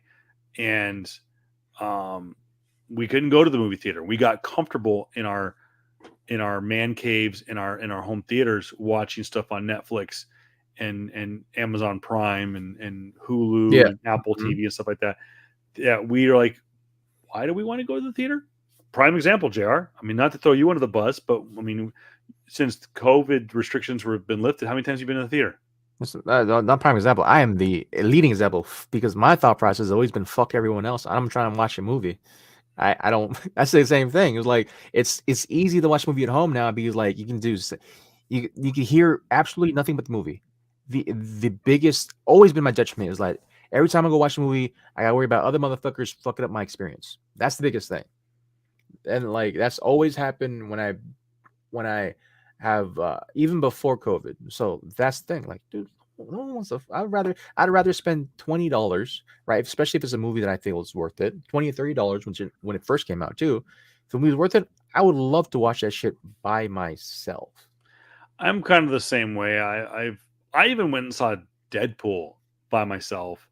Mm. I remember I was had jury duty, and they had gave us like, oh, you guys have to be back in 4 hours. And I had 4 hours. I had 4 hours to kill. So what the fuck am I going to do? And I want to drive all the way back home and Yeah. went on. So I said I went to the theater. The theater was closer, and I went to the movies, and it was glorious. I went and saw the original Deadpool by myself. Not even with my wife. My wife was at work. I was off doing, Yeah. like I said, had jury duty, and like I said, they told us to come back in 4 hours, and I went, F it, I'm going to the movies, and I went and saw that, and it was glorious sitting there watching Ryan Reynolds kill it in that first movie Yeah. by myself. I understand that, but I will say nothing, absolutely nothing, will compare to seeing Infinity War and Endgame in theater on opening weekend. It was mind blowing how cool it was. So and I get Quentin is a cinephile. I've heard him talk by himself. I heard him talk with Robert Rodriguez. I've heard him talk with Kevin Smith. Just they're all cinema junkies, and they love that. They live for that. They don't let them fool you. They love the blockbuster. Yeah. They love freaking Quentin Tarantino worked in a freaking video store. Kevin Smith worked in a video store. Kevin Smith one is probably not a bad example because he plays both sides of the fence. But Quentin worked in a video store. He is a cinephile. He loves both sides of the aisle. So yeah. I see, like I said, to put up on it, I see both sides of the argument. I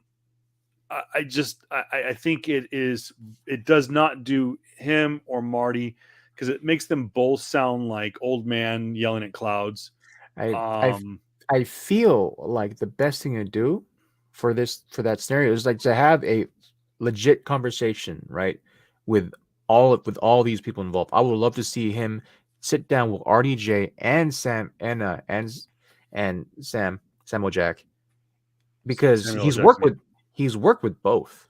Yeah. And so it's like just sit down, like, hey, what is the current reign of movies around? Like why do we feel this way? And so it would be crazy if Kevin Feige said, hey, if you feel that way, I'll give you a movie, do whatever the fuck you want.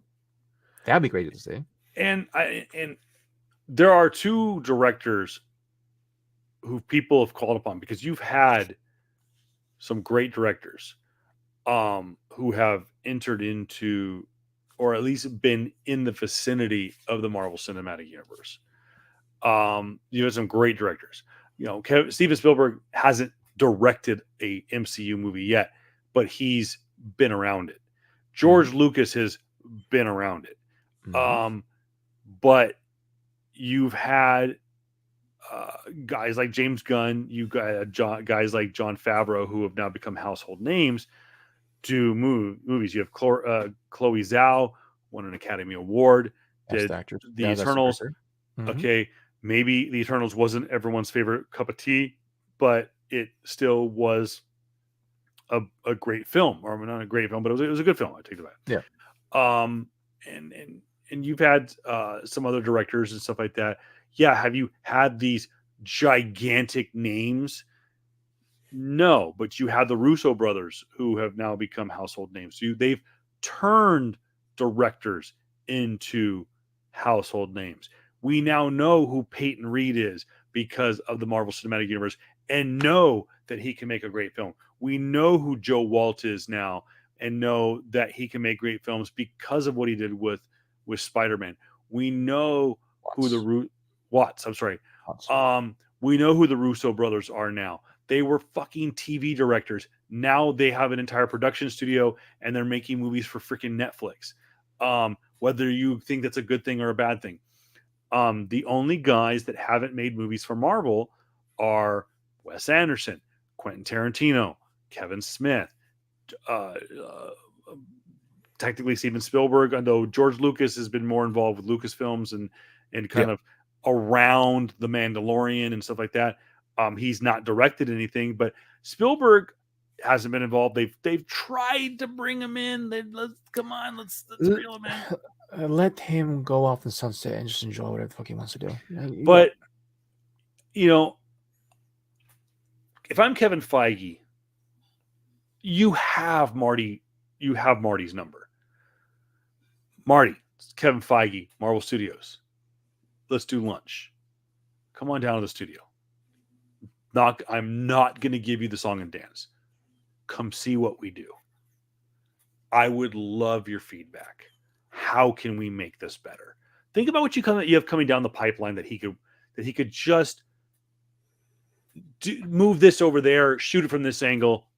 Let's go get breakfast. Invite Quentin Tarantino. Quentin, just come over, check it out. See what we're doing. Instead of pissing in the wind and say it's raining. Just invite him down. Don't give him a contract. You have him sign an NDA, but don't give him a contract. No, you're not going to direct the next Fantastic Four movie. No, we want you to just come on down and show them what you do and allow them to teach. They are two great directors. I love Marty Scorsese movies. I love Quentin Tarantino movies. Pulp Fiction, Reservoir Dogs, two of some of my favorite movies of all time. Mm-hmm. Absolutely. I will say, I'm going to say something controversial real quick. When it comes to Martin Scorsese movies, people will say that Casino is the greatest Marty Scorsese movie of all time. I can't stand it. I cannot stand Casino. Mm-hmm. I like it, but I can't stand it. I cannot stand Sharon Stone. I like Goodfellas better than Casino. But my favorite Marty Scorsese movie is The Departed. The Departed is so good. So many great lines. So well directed. The cinematography is amazing. Mm-hmm. Have him come down to the lot. Have him just see what you do. It's no different. I do this every day in sales. Okay, you don't like me. Okay, you don't like what I do. You don't like what I sell. Okay, come on down and see what I got. It's like anything else. You get him in the building. Are you going to sign up Martin Scorsese to direct Secret Wars? No. But Kevin, call him, have him come down. So, that's what I have to say about that. So, yeah. Speaking of Marvel, moving on. Just let's get to JJR's favorite topic. After getting after that, after talking about that for a little bit, just kind of wind back down. Last thing we review. To Marvel Midnight Suns video game release back on December 2nd. I have yet to play that game. I forgot that this was coming out this soon. It came out already. It came to kind of million reviews. It's currently on an 83 score on Metacritic. Ain't bad. That's not bad at all. Better some of the other games that are out right now. Specifically for for what's happening. It's definitely scored better than FIFA. But really? FIFA's always fucking horrible, bro. What are you talking about? What's so funny is FIFA always ends up being actually here's the FIFA's $1 billion seller because people around the world are willing to. It's the same thing with Marvel. People are always going willing to watch a Marvel movie. Same thing. People are always going willing to buy a FIFA movie or a FIFA video game because it's soccer. It is okay, you're right. Football. 76 compared to obvious. Yeah, it's 83. It's FIFA. It's gonna make $1 billion worldwide over and over and over again because people are gonna spend money on those little card packs, and then same thing with Madden. Exactly. That's the point, and that's the reason why Madden is $1 billion seller every single year because that trash ass video game, which is currently I think like lower too, much lower than FIFA. I'm gonna pull it up right now. It's lower. That's a horrendous fucking mess too. Anything made from EA it is 10 points less than FIFA and almost 20 points off. Good on them because you know what? Exactly what JR just said. Madden has been a fucking dumpster fire for 20 years. Here's the thing, and this will somewhat transition back to some input of what Quentin Tarantino said about movies there, right?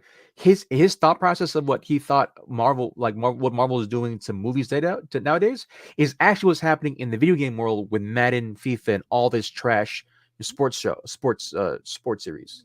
Yeah. They don't revolutionize. They're the same shit over and over again, and yet people buy them because of predatory practices. Yeah, right. Now, mind you, I have That's not the best bought. part. I have not bought FIFA Mm-hmm. myself Mm-hmm. in 20 years. And going back 20 years when I bought literally every game, I think this was for the original Xbox. Yeah. No, I'm sorry, it was PlayStation 2. So the original PlayStation 2, there was one year. Yeah, go EA back to Sports. FIFA. EA Uh-huh. Sports had a franchise had a tag on every single sports franchise in the world. And pound for pound, FIFA was the best game that EA made. So I've always been a fan. EA, FIFA and NHL are probably the two best games that EA Sports makes. So this is the first time I've bought this game in 20 years. And yes, it has its detractions.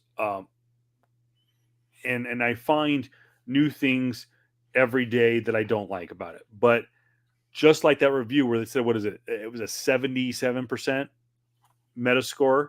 Yeah. Yeah, that's a fair number. Yep. That's a fair number. But it's not a 69 like Madden. That's just sad.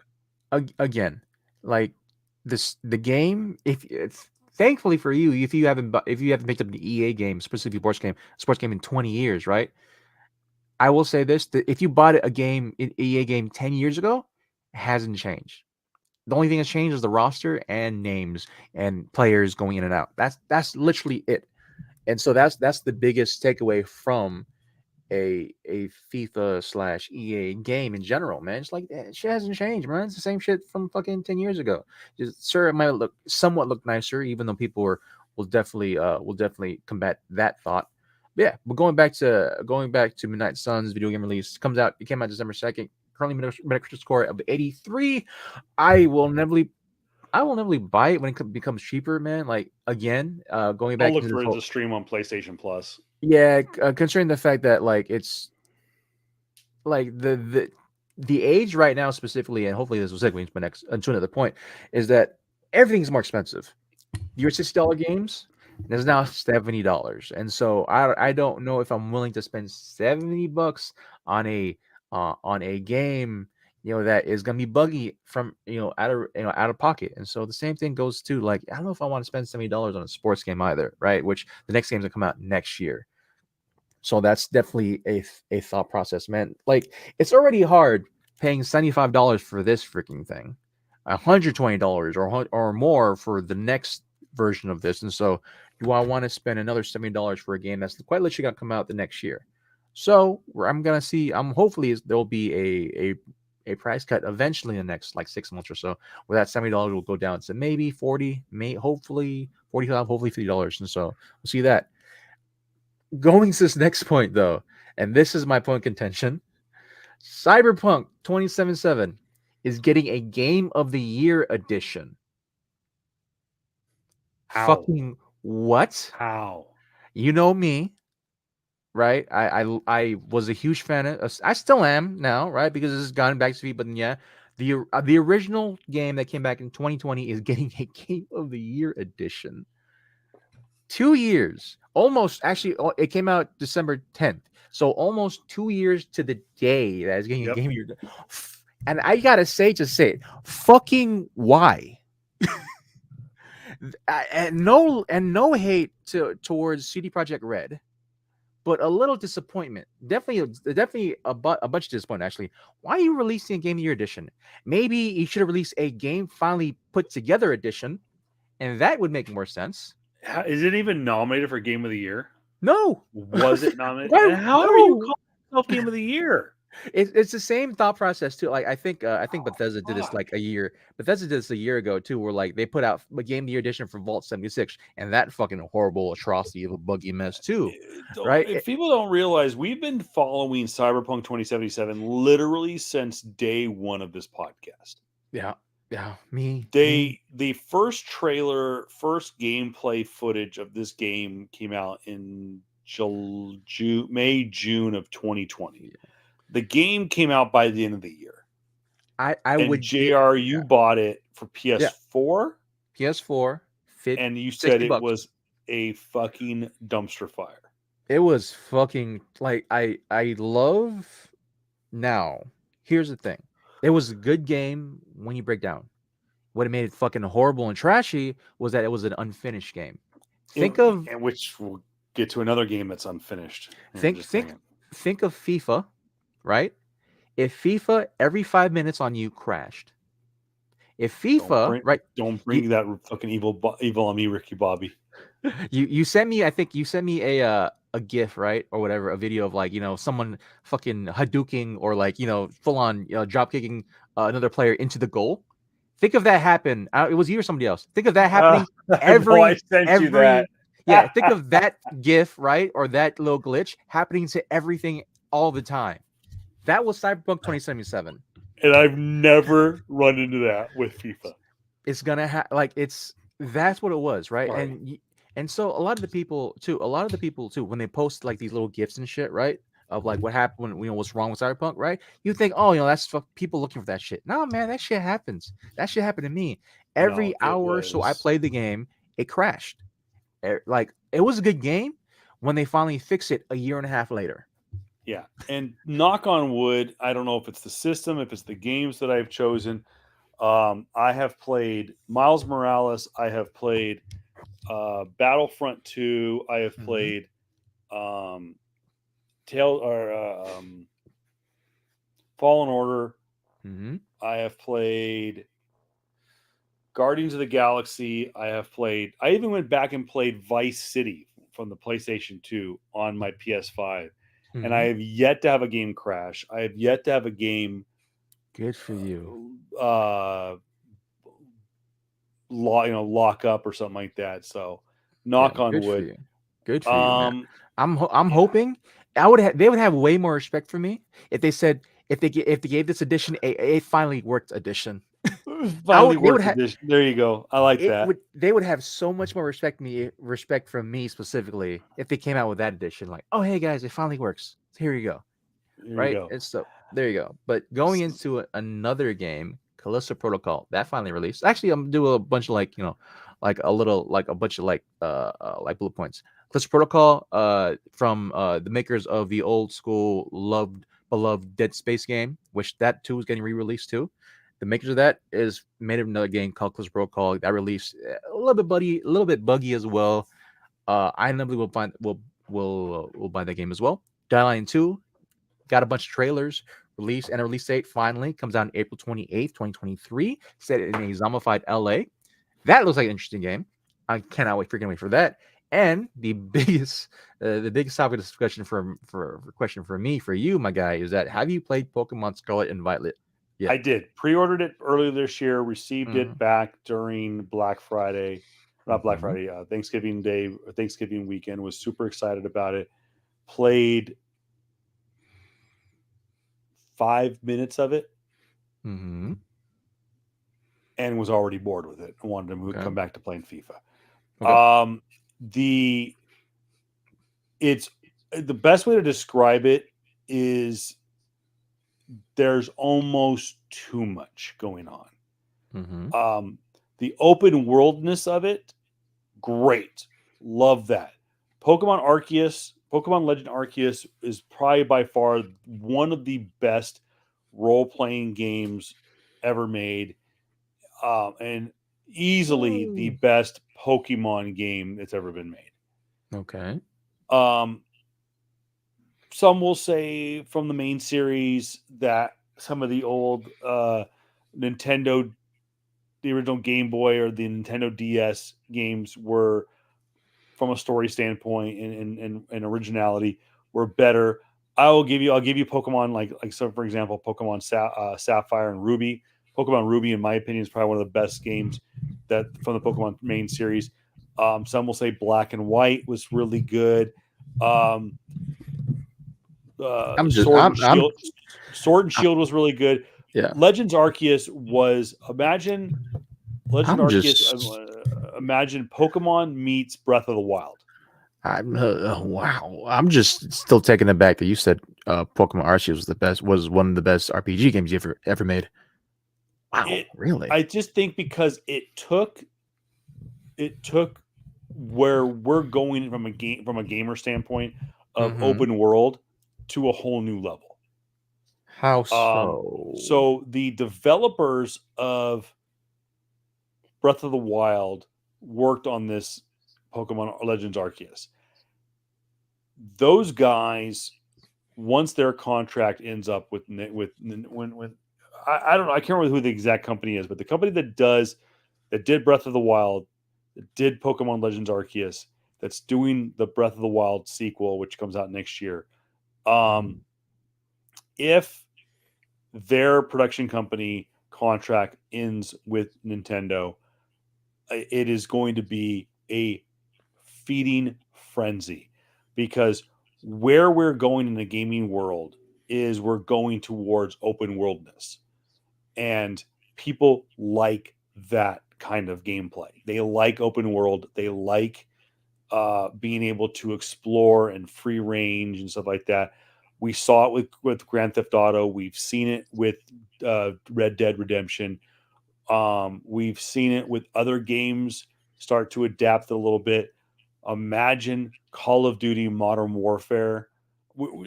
You kind of see it with Fortnite. Fortnite and kind of the battle royale games are a version of open world. Imagine playing Call of Duty Modern Warfare, not necessarily in a battle royale version, but just an open world gameplay. The games might last a little bit longer, or maybe a lot longer, but they'd be very intriguing. And I'd like to see developers push the boundaries with open world. That role-playing games of that ilk are very cookie cutter, and Pokemon is still kind of cookie cutter, but they dare to push the boundaries. I will say this, not to throw you on the bus or anything, but developers for Pokemon Arceus has been the same developers for all the Pokemon games. It's still Game Freak, and the developers for Breath of the Wild has been the same developers for Zelda for forever. That's all Nintendo in-house shit. So just to say that, but they need to pay. They need a pay raise now. Game Freak, I think what it is, JR, is it's the developer, the company is the same, but I think it's like an actual team, probably specific people. Okay. Because the story went that when they did Breath of the Wild was such a massive hit, that someone at Game Freak and the Pokemon company says, "What if we do that with Pokemon?" And they're like, "Okay." I mean, it's so blatant that Legends Arceus is a Pokemon version of Breath of the Wild. And I think that Scarlet and Violet was meant to be the same thing, and I just think it fell flat. And it was kind of meant to be a cross between Legends Arceus and Sword and Shield, and it just fell flat. You have in the notes here, it's buggy as shit. So many problems. They did have a patch that came out, I believe, on Thursday or Friday of last week that should fix some of those problems. But even YouTubers like Austin John Plays, who've gone in and broken down the code, said they still have a long way to go. That this patch 1.1.0 is still a long way away. Yeah, and I feel like too, it might be even taking longer, considering the fact that it's from the reviews I've heard and from people that I know and they play the game as well. It's just that Pokemon Violet and Pokemon Scarlet and Violet, it technically hasn't changed. Where it's you see evolution of it to a certain extent, but overall you see the theme, you see the overall archetypes of what they've been doing since a while back, and so since Sword and Shield basically. too. And so it feels very much like a big mess. People are saying that it's because of it's also because it's the technology, it's the Switch, it's still very much kind of outdated, and yeah, it's. I don't want to hate on Pokemon because I don't want to pile on to Game Freak. I understand that that they want to do a lot more, but I do feel like when you make 100 million, when you were quite literally the biggest selling franchise ever in Pokemon, you got to put more money into you got to put more money. You're not out of money, basically.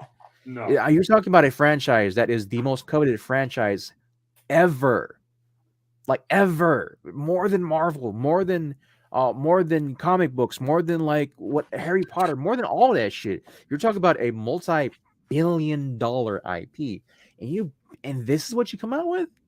Like, That's what I was so really? disappointed about. Yeah, and so I feel like what also needs to be done for them, and I'm pretty sure the sentiment has been put out there, is that they should just take their time instead of making a new Pokemon game every single year for Game Freak. What it feels like is that it feels like they're coming to the line with Call of Duty franchise and what FIFA has been doing too. Where like they got to put out something every single year, and then when something is really focused on when there's a certain game that's like feels like there's a lot more love into it, you look at those games like, oh, that's what you should be doing. So I feel like instead of every single fucking year, what they should do is that every 2-3 years they come out with a banger ass hit. Same thing like they've been doing with Zelda, where they go for like 4 or 5 years at a time and they come out with a banger ass hit, right? And they make millions upon millions of dollars.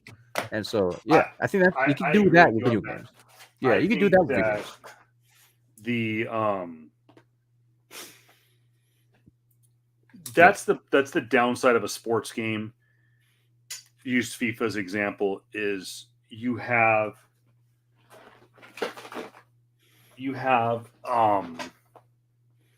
things that change every single year. You have teams that change and logos change and players change. Mm-hmm. And it's like, I remember as a kid, I couldn't wait to play the new Triple Play game or the new baseball game or the new Madden game, because I wanted to see that player in that new uniform. Yeah. And this is what I would like to see done. And it's almost taken the iPhone approach. Yes, we get a new iPhone every single year. But really, if you look at the core of the iPhone, they don't make drastic hardware overhaul changes to the device. Mm-hmm. Every 2 years at the earliest, sometimes every 3 years.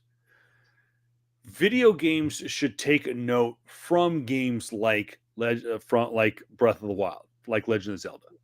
Put a game out every about 3 or 4 years, okay?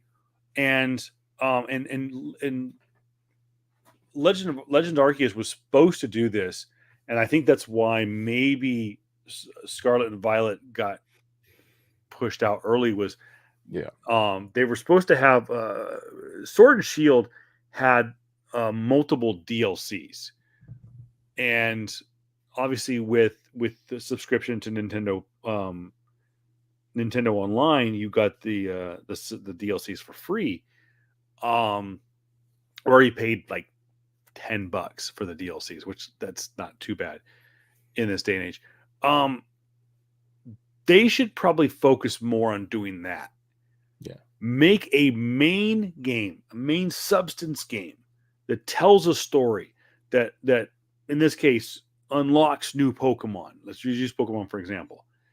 And if you want to broaden the story and add a little sustenance to it, add a little extra salsa to your wings, you throw a DLC, a little $5 DLC out there. Breath of the Wild did it. Breath of the Wild had a couple of add-ons. Shit, Spider-Man, the one of the greatest video games of all time, the 2018 Sony Spider-Man for PS4 had 3 DLCs that were fantastic, absolutely fantastic. Do that. Add a new island or something like that. Same thing with Madden. Maybe don't do an overhaul to Madden every single year, but you do a free update or shit, even pay $5 and you get the new roster update, and we get the new uniforms. Yeah, I mean, Why not? You're talking about DLCs at this point, right? You're talking about download. Yeah. I bring pause to that because they kind of already do that already, and like in the sense of like they put everything behind a paywall type of shit, right? Agreed. For like free up for because we've had this conversation about like DLCs, like when it comes to like these yearly releases of just absolute shit, right? It's average. It's average, right? I understand it should be. It's hard to have this conversation with something that comes out yearly. Be like, how do we do this, right? Because the second that shit, right? Because again, the fucking corporate, the whole corporate market fucking capitalism bullshit happens, right? The second that these games do it, right? They do a DLC, one game only, and do that, right? Everyone does it. Look at Grand Theft Auto 5. That shit came out in 2013. It's still out. It's still the biggest selling video game, like by a mile, because they come out with short DLCs and they nickel and dime everyone. That's great for the makers of that game. That's great for the publisher of that game. What's it not good for? The people who are waiting for Grand Theft Auto 6. The people who are waiting for the next Red Dead Redemption. Because like what's the incentive of making those games? Like they made Red Dead Redemption 2 back in 2018. That game did worse technically in comparison to Grand Theft Auto 5. That was making still at the time more money at the same year that Red Dead Redemption 2 came out. And so it's like here's my thing is I'm not, don't get me wrong, by no stretch of the imagination am I a fan of loot crates and paywalls and stuff like that. But what I was getting after is an update. Yeah. And if it's worthwhile, if you're just gonna do, we're gonna charge you $5 and all we're gonna do is this. That's what I'm saying. It's like they find something that works. Put almost hit the pause button. Yeah. Okay. And I get it's the same thing with the actual NFL product. Is there's so much money. I'll use for the example the WWE. I'll use the WWE as an example. The WWE has so much money invested in it, literally billions, from Fox and Universal with their TV rights deals with USA and the main Fox feed. They've literally billions that neither Fox, the WWE, or Universal give two shits about the product they put out there as long as they put a product out there, because they know that somebody's going to buy it to cover their nut. The problem is it's going to wear thin over a period of time. It's eventually going to catch up to you. It's eventually going to go. People are going to go like, fuck this. Yeah. And it's happening. And it happened. It's what created AEW. It's what created Ring of Honor. It's what created TNA. It's what created all these other wrestling organizations around the world, which it then turned and created a wrestle war that we haven't seen since 20, 30 years. Same can be said with video games. Like you said, Jared, it's the weather changes, the leaves fall, summer turns to fall, and guess what? Here comes Madden NFL 2023. Here comes Madden NFL 2024. And guess what? There's not a damn thing different about the game. Yeah. But yet, here's your $69.99 or your $79.99 or your 10 case special edition that you can only get at Target for $109.99, or you pay $129.99 and you get all these Madden mega cards and blah blah blah. First off, no one gives. I'm going to go on a fucking Kevin rant. Hashtag Kevin rant. No one gives a flying fuck about those games. Oh, that irritates the shit out of me. The Ultimate Teams. No one gives a fuck about Ultimate Teams. That feature blows. Get fucking rid of it, EA Sports. Get the fuck over it. No one cares about Ultimates. And if you can sit there and show me a chart that says you're making $1 billion on it, then those people are fools. God, the fucking football ultimate team on FIFA fucking blows, and it eats up so much space on that disc. I saw the breakdown, and it's just god awful, and there's no redeeming factor in the game to play ultimates. And the same thing for Madden, the same thing for anything else, because all it is loot crate bullshit. And it's no different than the bitching and complaining that we had about this game. But this game, this was Loot Crate City right here. And I'm showing the case for Battlefront 2, where you had to spend $1,700 to beat the fucking game under a decade. That's bullshit. And it's all about collecting cards and collecting characters. Like, no, give me a fucking lightsaber. I want to chop Darth Vader's head off and be done with it. You know, same thing with Madden. I want to play as the Raiders. I want to play career mode. I don't give a crap about collecting Tom Brady rookie cards and getting 100%. Yeah. Sorry. No. I got triggered for a second. Go around. Here's the sad part about it, and not to combat against what you fucking eloquently said about that shit. The sad thing about it is that people do give a fuck about it because you see $1 billion being fucking made from that bullshit. So stupid. Why? Here's the thing about it too. That I always give pause to, and I laugh at now too. Right? I'm gonna say this to say this. Right?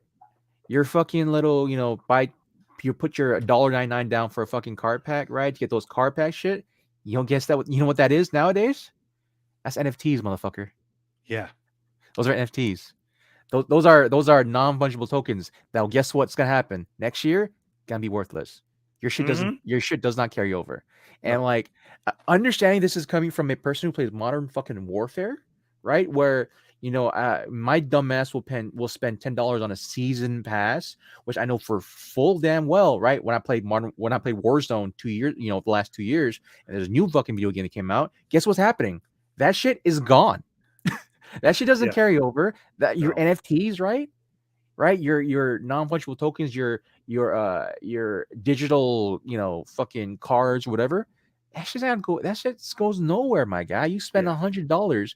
You see these kids, you see these big streamers, right? Which they make it all look all nice and glamorous and shit. You're good. You're nice and glamorous and shit, right? Like, oh, I got my fucking, Odell Beckham Jr. who's 99 rating, right? Card. Oh, it's a gold card, whatever, right? Guess the fuck what, bro? That shit's gonna be fucking worthless next year because you have to buy that same damn card next year. It's exactly. It feeds into this trend of like wanting kids, right, to go out and spend for shit, right? It's much different from I've seen this argument too, but people saying, well, what about the Pokemon card people, right, where they open packs live on thing? That's different. You know why? That's something that's physical. You'll have it in your hand. You bought it. It stays with you, possibly forever. You fucking buy a digital pack online. Guess what happens? That digital pack that you spend $3, $4, $5, $100 on has to stay online. You're not going to be playing that Madden game in 10 years from now. That Madden 2010 or 2022, you're not going to be playing Madden 2022 in the year 2033. It's not going to fucking happen, my guy. And so that's the thing that's fucking wild to me. The same reason why when all the shit you bought in GTA 5, when GTA 6 comes out, guess what's gonna happen, my guy?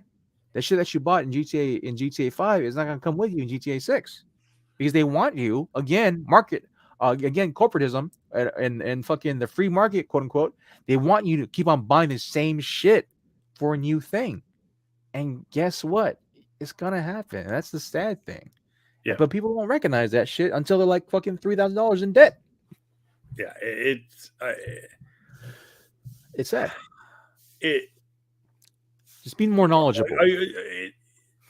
I use, for example, like, you can't carry it over. You're exactly right.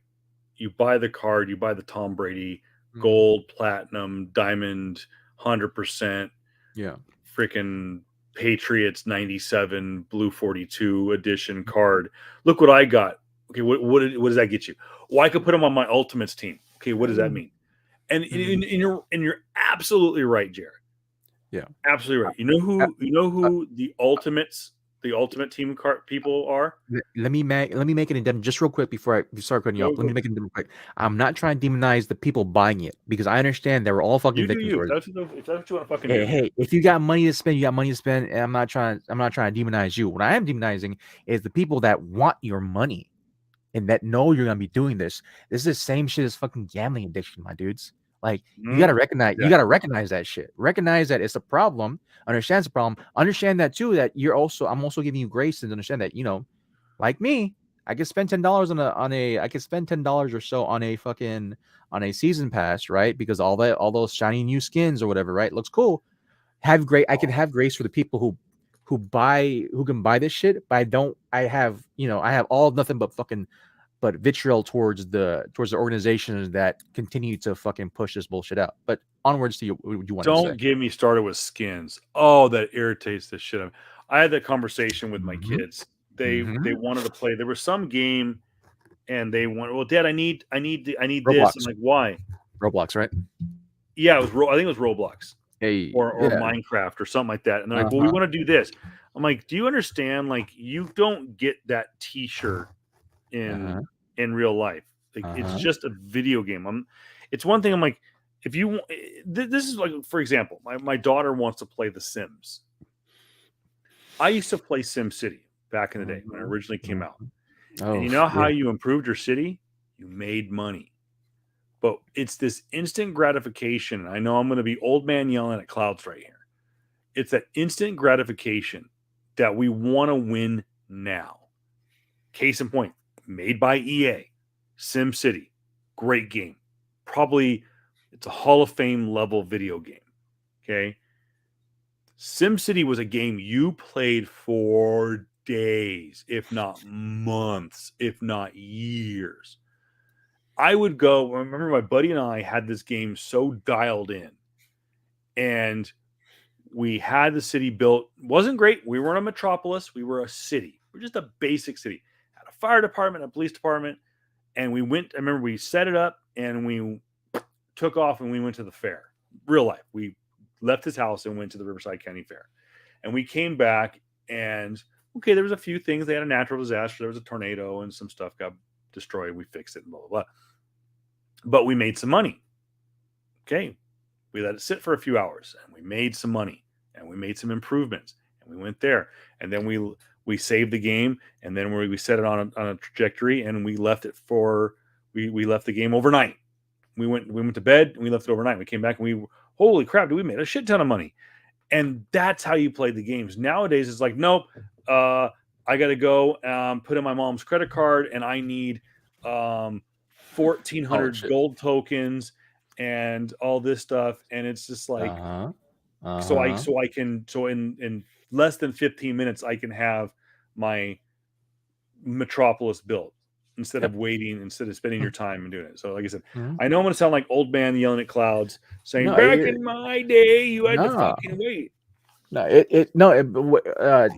pick up what you said, man, it goes again to this whole thing of like you're putting predatory practices on kids. You're showing it to them like, hey, if you want, you can do all this stuff. It's gonna take you a long fucking time. Knowing our kids that have fucking ADHD up the asshole and shit. Sorry, that's gonna sound horribly wrong, but like, yeah, like you have all these fucking kids have ADD, and so there is so lack of attention and shit, right? But like, yeah, they're marketing to kids. Hey, if you want to beat this now, go to mom and dad's paycheck or credit card, put in $5. You have this thing here. Oh, you want to look like your favorite character or whatever? These skins, $1.99. Like, bro, like exactly. that's predatory, my guy. You're selling this shit to kids who don't know better, right? Who don't have like any type of like critical thinking yet established into them to understand that what you're doing is kind of fucked up. It's really kind of fucked up. And so like that's the conversation now that we're having today, that we're having a lot now with like, yo, like, what are you marketing to your kids? And of course, video game companies or publishers will say, oh, well, you know what? That's not our fault. We just put it out there. It's the parents' fault, which, yes, I do agree somewhat. But at the same time, it's like, but you're still not making any type of effect to do this. And I understand the conversation of people saying that, well, I'll do it to do it. I'll pay whatever the fuck I want. Yeah, cool. but you're 20 something now. You make your own money, right? You're not if someone was doing that shit to, let's say, your 10-year-old sibling, right? Maybe your 5-year-old kid, how would you feel? And so again, man, it's this conversation of just so much DLC, so much shit put in front of you. It's predatory, my guy. These Yeah. are the That's Sims, exactly right. the Sims, FIFA, EA, and then you have again you have these fucking these influencers online that make it cool to open up cards and shit, digital cards. I'm like, yo, can y'all have some at least some level of critical thinking or awareness to say, hey man, maybe what I'm doing is gonna affect a lot of kids, and it's not a good look because those kids are gonna grow up to 10-year-olds, 15-year-olds saying that's okay to buy this shit, to spend $15, $50, $100 on digital shit that won't be there anymore next year. And that's just a conversation you need to have, man. Like, we can say that now because we're older. Yeah. But yo, it's better to start now. It's better to start when your kids are still kids rather than adults. So, And I would, like I said, going back, and FIFA kind of does this, and I saw it. not kind of, bro. A lot. They're No, the no, no, biggest no, no. seller This for- is side note. Okay. Sorry. That and this is something that they didn't do before. And granted, internet and technology wasn't available. Was they are running almost daily roster updates. Mhm. So outside of, like, with me, I play career mode, so the roster is already fucked because I'm 4 seasons in. Is if you're just playing arcade mode and you're like, oh shit, the fucking transfer period just ended, and Ronaldo no longer plays for Manchester United. He's now playing for the El Nassr in the Saudi Arabia League. Well, I want that update, because I can't go in game and just move Cristiano Ronaldo from one team to another. So you run an update free, and it makes all of those within the arcade mode. Obviously, if you're playing career mode, it's all on you. Which, by the way, Yep. like I said, that's what I've been playing on Twitch. Mm. Is been playing career mode. I love that. I love that feature. And call me a capitalist, call me, wow, Kevin, you're fucking such an old man. I'm like, no, I love career mode. I loved it in Madden. I love it in MLB The Show. It's probably the best in MLB The Show, which I'm super excited about because technically FIFA's exclusivity contract ends this year with EA. They are done. EA, I believe, has a loose contract with Major League Soccer and a few other leagues, but the branding of FIFA ends with FIFA 23. FIFA is going to shop the brand around. It could end up back at EA, but most likely people are saying it's going to end up with 2K, or it's going to end up with the company that does MLB The Show. And I really kind of hope that's the case, because 2K is fucking dumpster fire when it comes to games. But the company that makes MLB The Show is they've done a really good job. And I hope that they, and just as a soccer fan, if they get FIFA, I want them to get everything. And I know that there's exclusivity, like the Italian league. I think one other league has a deal with Konami, and I believe MLS, which is the American Soccer League, Major League Soccer, has a deal with EA, and they're going to remain with EAFC 24, which is the new soccer game that comes out next year. Here is the thing, a crazy thing, and I hope it happens too. The people who make MLB The Show, owned by Sony. Yeah, so it'd be if Sony is able to have the FIFA, it's gonna go to Xbox, because you have to have that type of deal. It's gonna have to go to all platforms. But if Sony does that shit, guess what's gonna fucking happen? They got another cash cow. But here's the thing, though. MLB The Show is now cross-platform. Saying, it is made in-house. You're right. It is made in-house, but it just this past year, MLB The Show 22 went cross-platform. Now, I don't know if it went to Xbox. It did go to the Switch. It sucked on the Switch. I mean, it was okay for the Switch, I should say. The reasoning behind that, and the reason why, is because it happens with every single like sports thing. It has to reach every platform. Like Yes. the reason why MLB The Show was able to stay on Sony for so long was because because 2K had 2K MLB, right, for a while, and they stopped making it. Right, I forgot why they made 2K MLB. sucked. Yeah, okay, there you go. And so MLB The Show was able to stay on Sony because it was made by It's so good. San Diego. It was made by not San Diego. It wasn't made by Santa Monica. It was made by, I think, Sony San Diego. I think. Something San Diego. Yeah, I know what Yeah. you're talking about. And so like they made the show for so long, and they're a Sony owned company. If they get FIFA, and I'm okay with if Sony gets FIFA and they're able to do multiple year maybe multiple year to do this on multiple platforms, I'm okay with it. One of the main reasons why is because that means Sony's getting $1 billion, and they'll offset a lot of things that that Microsoft's been doing by buying a lot of other companies per se. Yeah. I'm cool with that, man. That's a good equalizer per se. Yeah, that shit happens. here's what I hope my wish list for wherever FIFA drops in 24 is It's good. wherever it drops, they have everything. Yeah. Every league in the world, boom, is on that license, which I know doesn't happen because FIFA only owns FIFA and owns the World Cup and whatnot.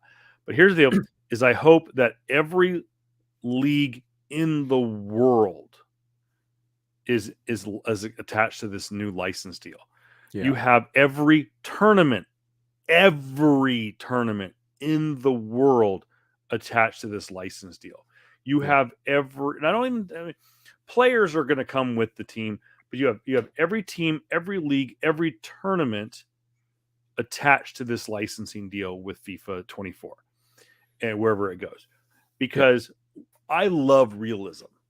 Mm-hmm. And what I love about FIFA is the realism of the career schedule is that it's the schedule is ever changing. It's very fluid, very similar to the real life goings on of owning a major soccer franchise. Mm-hmm. And there's a few things that are missing, and I hope that they add, certain tournaments are missing, certain players are missing. Yeah. I wish that, like I said, they kind of have it is like the guy that runs my pro team is also the manager of the Northern Ireland national team, and I'm coming up in a World Cup year where I could qualify for the World Cup. When I went onto a subreddit, I was asking people like, "Hey, I'm in a World Cup year. How do I qualify as a manager of the Northern Ireland national team? How do I qualify for the World Cup?" He goes, "Oh, it's totally random." I'm like, "Well, that's fucking bullshit." Like, I wanted to be part of the game. So like those little things, like, no, I want to be realistic. I want to be able to work my ass off, take over a fledgling national team and qualify them for their conference championship and qualify for the World Cup, and whatnot. So again, memo to FIFA, make that part of your deal for next year. I'm excited to where they end up going. Let us know in the comment section where you think that FIFA will take their license in 2024 or 2023 if they don't remain with EA. Now they have said that they're just not renewing their contract. Yeah. It will end up at EA, but it sounds like EA has moved along. Yeah. So. Well, I also feel like too, like if they do want it back, EA probably has the money to to buy back the rights to, or the license for it. I really don't think they're going to, and I really think that it's going to end up with a company like MLB The Show. I'm just thinking about gaming from an existing standpoint, and who knows, it could end up with Konami, and Konami could go worldwide. But from what I've heard of people saying that the Konami soccer game that's out there it's not very good. It's not on the same level as Konami itself, the whole as a video game company, isn't that great either anymore. No, so. Konami's is they haven't been relevant since 1989. But yeah, so let us know in the comment section where you would like to see FIFA, their brand, end up. Also, let us know in the comments what are some of the big misses this gaming season. What are your thoughts on Pokemon Scarlet and Violet? Kevin, out of all the controversial things you've said this podcast, the biggest one was Konami hasn't been relevant since 1989. How fucking dare you, sir? Metal Gear Solid 4 was the best fucking thing of 2005. God damn it! 2006. How dare you? Yeah, I've said a lot of controversial things. Microsoft 5, or was it 2006? I apologize. I associate Konami with old Nintendo games and stuff like that. So. No, don't get me wrong. Konami now is pretty fucking trash, and especially the way they did, they did the maker of Metal Gear Solid and all the other things involved. But yeah, they'll most likely get bought out by somebody, and then But you are correct in certain things of that aspect. They have been relevant since 2018. I'll say that though. But yeah. So real quick in on this, and this is something we could talk about in a future episode, real quick. And this is don't follow this. For food for thought, Disney, of course, announced that Bob Iger is coming back on as the CEO. We talked about that last week's episode. He has made it known that he is in no position, nor is he anxious at all to make any quote acquisitions in his 2-year temporary status as CEO. But of course, word got around there was a possibly hostile takeover by Apple to buy out Disney and take them over. That, of course, has been shot down. It should be known that Steve Jobs, of course, the co-founder of Apple Computers, his widow is a board member for the Walt Disney Corporation. Of course, she has Steve's seat on the board of directors. Of course, Steve was a board member when he sold Pixar to the Walt Disney Corporation, and his wife remains as the voting member for the Steve Jobs family. There was that rumor going around. There is talk that Disney may make some acquisitions in the very near future when it comes to gaming. There's a talk that they may be buying Epic Games. So we'll see how that goes. Of course, Disney Interactive has been, for the most part, one of the largest failures in the video game industry over the course of video game history. And so to help produce games for Disney, why not go to one of the ones that makes quick, cheap video games like Epic? So we'll see what happens. That's a rumor going around. Just real quick to put a bullet point on the gaming end of our discussion, that Epic Games could possibly get bought out by the Walt Disney Corporation. Are you still on about the Epic versus Apple thing? It's so far gone. You gotta let that go. You gotta let that go. Oh no, I'm not like, I'm just saying there was topic of conversation that Disney may make some moves to kind of help better certain departments of their business. Obviously, they're going to Bob Iger and the head of the theme park division of Disney are meeting, I think, sometime in the next couple of weeks to make some massive overhaul changes to both the Walt Disney World Resort and the Walt Disney Resort, as well as Shanghai and other Disney resorts around the world. Of course, Shanghai and Hong Kong, I believe, are both back on COVID restriction lockdowns and are closed. So there might be some major changes coming to the Walt Disney resorts around the world. Let us know in the comment section below what you think about those. Yeah. Let us know too, like, when did Konami fall off, I guess. Exactly. He is Jared Comikungan, also not Jared Comics 42. Head over to his Instagram page and click on the link in his bio to find out more about his eBay auctions. Boy needs some help with some money. Yeah, I got some of that right here too, dude. I was looking like Chris Evans from fucking Captain America Winter Soldier in the mirror yesterday. Bro, I had a fucking gray Under Armour shirt on. I was fucking looking yoked. Not JR yoked, but I felt great. I benched 365 for two, like 2 days ago, and I benched three after that. I benched 375 for one, pretty fast. Like, oh, I'm getting to that 405 mark really fast. Yeah, that's not me, bro. I was bench pressing. You carry the one, it's like maybe to like 100 and 200 pounds or something like that.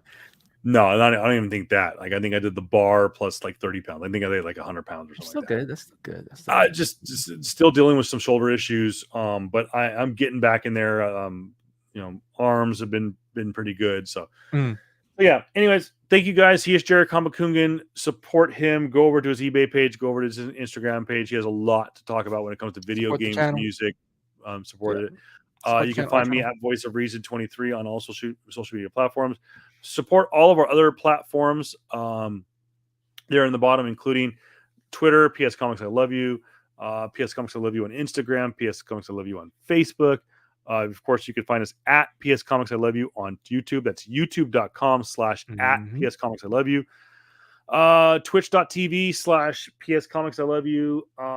And of course, we're all found on Apple Podcasts, Google Podcasts, Amazon Music, Spotify, Anchor.fm, and iHeartRadio. Yep. Thank you guys so much. We do plan on trying to record at least one more episode this weekend, maybe two.